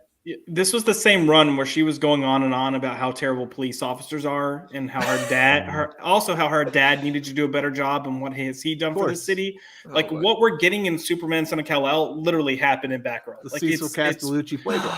Fucking awful. Well, look at the last Nightwing issue that came out this past week where like cops are like protesting and stuff, and it felt very pandering. But the other bad one that I remember reading was Captain Marvel by Kelly Thompson. Like it was Captain Marvel 37 or something. Perch did a video about it, but it's like the whole issue is them fighting cats, and the joke was like, it smells like cat piss around here, and that was just the joke the entire book. It was so just weird. I skipped that one. I'm betting that's because somebody came into Kelly Thompson's house and told her that. Oh no. You think she's a crazy cat lady? I can almost guarantee there's at least 4 cats and at least 3 not recently cleaned litter boxes in that house. My goodness, you don't. Yikes. Maybe on Venice Beach, you got all those homeless people taking dumps in the sand. Her house is probably clean. She seems like a nice person. Not very good comic writer, but hey, she got Captain Marvel past 40 issues. No one else has ever done that. I don't know. What do you guys want to do next? We have time for one more segment. Do you want to talk about the X-Men or do you want to talk about Kraven the Hunter? Because Doc and I are going to talk about X-Men tomorrow. I'm always good. Are we gonna talk about how the fuck Kraven the Hunter ends up on Krakoa? Well, that's another conversation, Doc. We haven't gotten there. We can cover both of them at the same time if we would want to talk about how Ben Percy is a talentless hack that forgets how his own fucking gates work. Well, Kraven's a mutant now. Didn't you know that? Oh, he's a mutant now? Okay. I don't know that. I'm just messing with you, Doc. But we do have this Kraven the Hunter. We know Sony is trying to build out their Spider-Man universe that's not connected, but kind of connected to the MCU. Kraven the Hunter starring the dude that was Kick-Ass, I believe. What's his name? Aaron Johnson? Yeah, Aaron Taylor Johnson. And he did an interview recently where he was talking about what Kraven the Hunter was. And he's like, he loves animals, and he fights for animal rights and stuff. And I was like, Dylan, I thought Kraven the Hunter was like the most killing ass hunter in the history of the world that murdered everything. Oh yeah, he wears a skinned lion on him. This is like misunderstanding a character 101. It's like they never even looked at him. I don't know why you would go that route, take the most essential thing about him and flip it on its head. You could, if you wanted to, you could make him like a defender of the natural world while still being like this hunter. They could have done that spin if they wanted to. They but did to that make spin on Wolverine and it worked. Yeah. But he respects nature. Yeah. But to make him this guy that defends animals, it just lacks all logic. It makes zero sense. No. It goes exactly with their logic that they do. The weirdos that the city dwelling weirdos from their urban coastal hellholes don't understand that the hunters, like the people that like to hunt, are the biggest conservationists on the planet. Well, they believe that they actually just want to slaughter everything. Well, then there's nothing left to fucking hunt. They like Aren't hunting. you from Pittsburgh? Yes, and I live Steel City. I lived most of my life not in the city, not anywhere close to the city. You were in the burbs? I was way out in fucking rural area. You weren't in the boondocks. So your hood? Yeah, my hood. Oxford. My hood was fucking farm pasture, dude. No, but like, look, these people don't understand. The people that are writing this don't understand the idea that hunters, like the biggest hunters, are also the biggest nature conservationists. Well, maybe they do. That's what they're making Craven. He doesn't want to hunt or kill any animals. He's just there to protect them now. Yeah. Well, the problem is hunters understand that part of, especially, for instance, I do live in Pennsylvania, so we have deer hunting. If it weren't for people killing the deer, that they would overrun and drive themselves to almost the brink of death because they'd start starving themselves because they overpopulate. They look like those shitty deer in Texas. What is that, a giant rabbit? Why is it so skinny? We have some good deer in Texas. You have no good deer in Texas. They don't ever eat that shit. So you'll have gnarly boar. Fucking poison ivy or something. They don't even eat real food. They eat corn. We give them plenty of corn. There's no corn in Texas. There's plenty of corn in Texas. The only crop you got in Texas is like what is it? Tumbleweed. Look, I'll go check my poop later, but I'm pretty sure we have corn in Texas. Look, I'm just gonna say I'm excited for this Catman movie that Sony is doing because it's gonna be great. So I mean, look, the way they described him is pretty much the character of Catman, and unfortunately, it's like I'm just really sad because if you're familiar with Marvel and what they were wanting to do, this third Spider-Man film was supposed to be Kraven the Hunter. Like the original plans were, you weren't going to have this multiverse crap. You're going to have Kraven. He was going to be hunting Spider-Man because of what happened in Far From Home, and all of that got completely sidelined to bring in the multiverse. So. Everyone liked that movie, though. Yeah. I mean, look, if we would have gotten Kraven's Last Hunt depicted in, I would have been there all day, every day. Man, so, if I was casting for that, I would put like The Rock as Kraven. You know what I mean? I don't know if I'd do The Rock, but I would do someone other. You saying he can't do Russian? I mean, The Rock is The Rock. I like The Rock. He's entertaining, but I want somebody else. And I like Aaron Taylor Johnson, but I don't see him being a good Kraven the Hunter. You know what he sucked in was Godzilla. I mean, Godzilla just sucked. Nah, it was cool. It'd be like, Rock, can you do a Russian accent for us? And you'd be like, no, I'm just gonna be The Rock. Why would I need to? I'm The Rock. Yeah, I'm The Rock. I'm just gonna be Rock the Hunter, and then they would just go with that. That's who I would have hired. I don't know. Sounds like a big misunderstanding of what the character is. But it's kind of what they're doing. You know, they were doing it there in comic books. Obviously, they're kind of still doing it here, Max, where the writer comes in and he has the story that he wants to tell and the point that he wants to get across. It doesn't fit any of the characters, so they start bending and breaking the characters to the story. And it sounds like they're going to start doing that even more with the MCU or even with the Sony version of it that's kind of connected. Well, it doesn't matter who Kraven the Hunter is. It doesn't matter what he represented. It doesn't matter that he's part of the greatest Spider-Man story probably ever told. It's time to break the character so he can fit in the boxes and represent what we need him to represent. Yeah. That's the frustrating thing, is that I'm not sure if this was a producer like thing where the producers are telling him, hey, for your press conference, this is how you need to talk about Kraven. Or if it was the actor trying to, like you said, Wes, mold and kind of bend the character to his will, and this is what he thinks the character should be.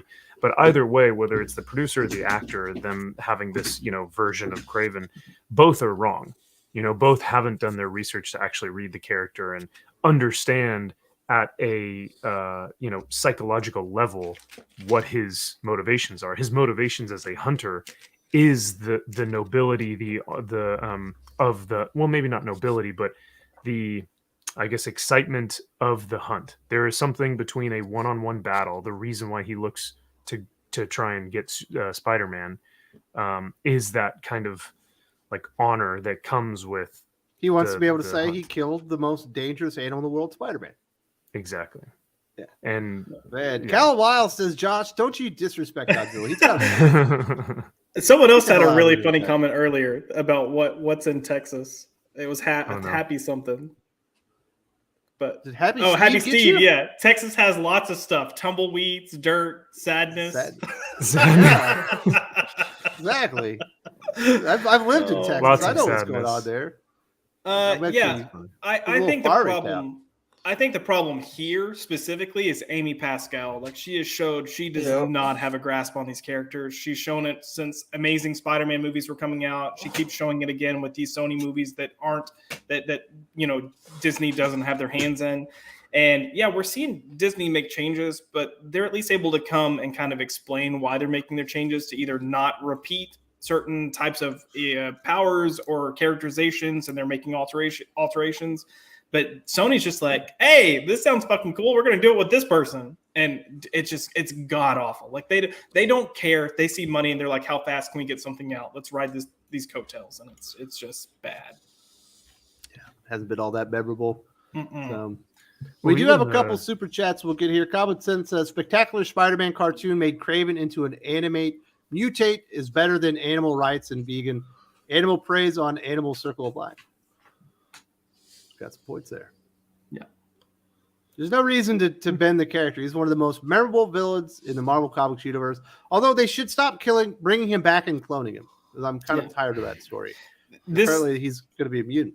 This take on Craven being like an animal lover and wanting to do this is like when writers write Poison Ivy as a vegan or a vegetarian, and it's like, this makes no sense. She's eating the things she loves. Like, Yeah.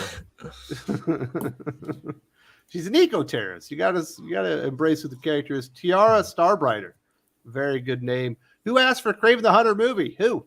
I would love a Craven the Hunter For movie. real. It was done right, because that's a true, really yeah. good story. You get one of the most memorable covers ever when Peter's hand is coming out of the grave and all that good stuff. Some really cool images associated with that one. Yep. I don't think we need a Craven the Hunter movie where it's like solely centered on him, but him as the main antagonist in a Spider-Man movie that's what everyone wants. But yeah. I would like it. I almost want that as much as I want. My goodness, I want an arcade movie with X-Men. I wanted to put him to Murder World. That's what I want more than anything. Mojo Vision or Mojoverse or something. I want Murder World. I don't like Mojo nearly as much as I like Arcade. Okay. Arcade's the best.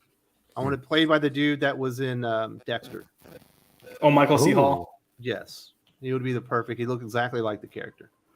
So, all right, I think we hit all these. We're at about two hours and 15 minutes. So let's wrap this bad boy up. Let's talk about some comic book recommendations when everyone's got going on. Dylan, thank you so much for joining me. Had a lot of fun talking about comic books. Obviously, we talked about Deathstroke last week. That was a good one.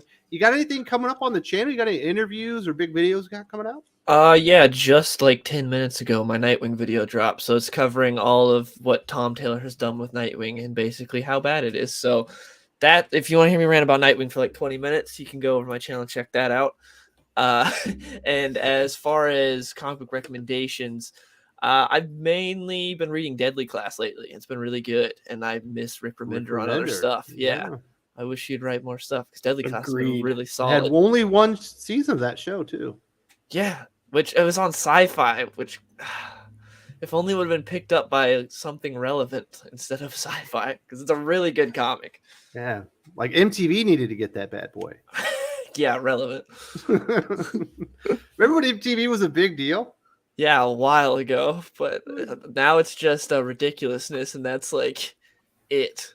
Yeah, I liked watching Beavis and Butthead on MTV. That was a good one. Absolutely, man. That was when MTV was breaking edge. They had like the first reality shows and stuff. Now it's just Shut up, Beavis. 16 and pregnant and 500 pounds shows. So, Oh yeah, God. so definitely go over to Dylan's show after this and check out his video about Nightwing. I think you guys will enjoy it. There's a link in the video description if you don't know how to type in The Real Comic Book Gamer. You want to go check that out. We've also got MVP Maxfield Vaughn Priestley, the most villainous name in all of comic book YouTube. You got any good videos coming up? Any conversations? So the next video that I'm working on right now is just this whole kind of idea of toxic fandom. We've heard that phrase a lot, and I think for a lot of people, they don't understand it or they don't know what it means. And so I'm going to be kind of breaking down what I've heard it used in the context that I've heard it used, and how seeing it at just face value sometimes can just be the fact that people have a differing opinions, and it may not necessarily mean that they are toxic to that fandom. So I'm going to be breaking that down and taking a look at what opinions actually mean in the broader sense of TV shows, comic books, movies, all that kind of stuff. So as far as thank you. I'm hoping it gets received well, because it's a touchy subject. As far as comic book recommendations go, literally anything from Artists Elite, anything from Merc Publishing, they are crushing it. Miss Meow #1 came out last week or 2 weeks ago, sold out in retail shops. Artists Elite are doing some incredible stuff. I had a great time meeting a lot of the creators and artists, and they're extremely passionate about their stories that they're pitching. I had the chance of talking with Freddie Williams the second, third, second. Second. I forget. But Freddie was so cool. We talked for like 30 minutes, and all he was talking about was how excited he was to get this story on paper, and how it's something he hasn't done before, and how he's taken life events and put them into the story. I couldn't be more excited to see what they're bringing to the table. So those are going to be my recommendations. Anything from Merc and anything from Artists Elite. Man, if you need some really cool Freddie Williams II work, go get his Batman TMNT crossover that DC released. Volume 1 and Volume 3. You can skip Volume 2 because it's basically Agreed. Volume 1, but on the other planet. And it is fantastic. It's as good as you can get. Absolutely amazing. Phenomenal art. Freddie Williams II is super duper talented. Really like his art. Cobbin says, Beware the Eye of Odin is way better than Thor Miles. Very nice. Definitely have to check that one out. Thank you very much for the recommendation. Josh, what's going on with you? You got any comic books to recommend? You got anything happening in your life you want to talk about? Just nothing crazy exciting going on in my life. But as far as comics, there was a one comic that has been mentioned that is head and shoulders above anything that has been mentioned, and that is Dark Crisis Young Justice #1, written by the most incredible writer, Megan Fitzmartin. Like, Absolutely. You don't get any better than that, you know. It's top class, A-tier writing, puts people like Rick Remender to shame. No, it doesn't. It's terrible. If you're gonna buy it, just buy it to pee on it. Honestly, World's Finest I would recommend. Like, definitely get that. It's been a fun comic. It's good. I actually ended up picking up my local comic shop got a reshipment of Gotham. Why can't I think now? Gotham Central. I kept wanting to say Gotham Academy, and I was wanting to shoot myself. But it was Gotham Central. They got the omnibus back in, and I unfortunately missed it the first time that they got it in, so I picked that up. If you've never read Gotham Central, it is one of the best comics you could ever pick up. Go read it. It's well worth your time. Very nice. Infamy or Death says, I recommend the 2 new chapters of Berserk that just dropped. Amazing chapters. First chapter is written after Mira's death. Also, Undead Unluck manga. Infamy or Death is 100% on the manga trade, and we are getting new chapters for Berserk, obviously after the death of the longtime creator. I think he was working on that for like 25 years, so definitely check it out. Infamy or Death says that's where you should definitely go. What else we got? Doc, you skipped out last week. I thought you quit the show altogether. You finally came back. Are you recommending and still reading comic books? Maybe he's not. Is Doc there? He's muted. I think he left. Did he leave me a message? He said BRB at like 10 minutes ago. Oh, well, maybe he's still out there. Whatever. Doc recommends that you read Immortal X-Men #4 or whatever that one is. That's a pretty decent show. I will have a show with all my recommendations tomorrow with Drew from Comics Elite. Big old thanks to Dylan. Big thanks to Maxfield Von Priestley, Josh, and Doc, and obviously Gervain, who had to dip out a little bit earlier. Had a great time. Hope everyone has a great weekend. Thoughts and prayers out to Carrie from Nerdy Girl Creates. She's still doing her stuff with her mom. Hopefully she'll be back on the channel soon, but she's working through that stuff, and she's definitely in our thoughts and prayers, and definitely we're rooting for you. Yeah, amen.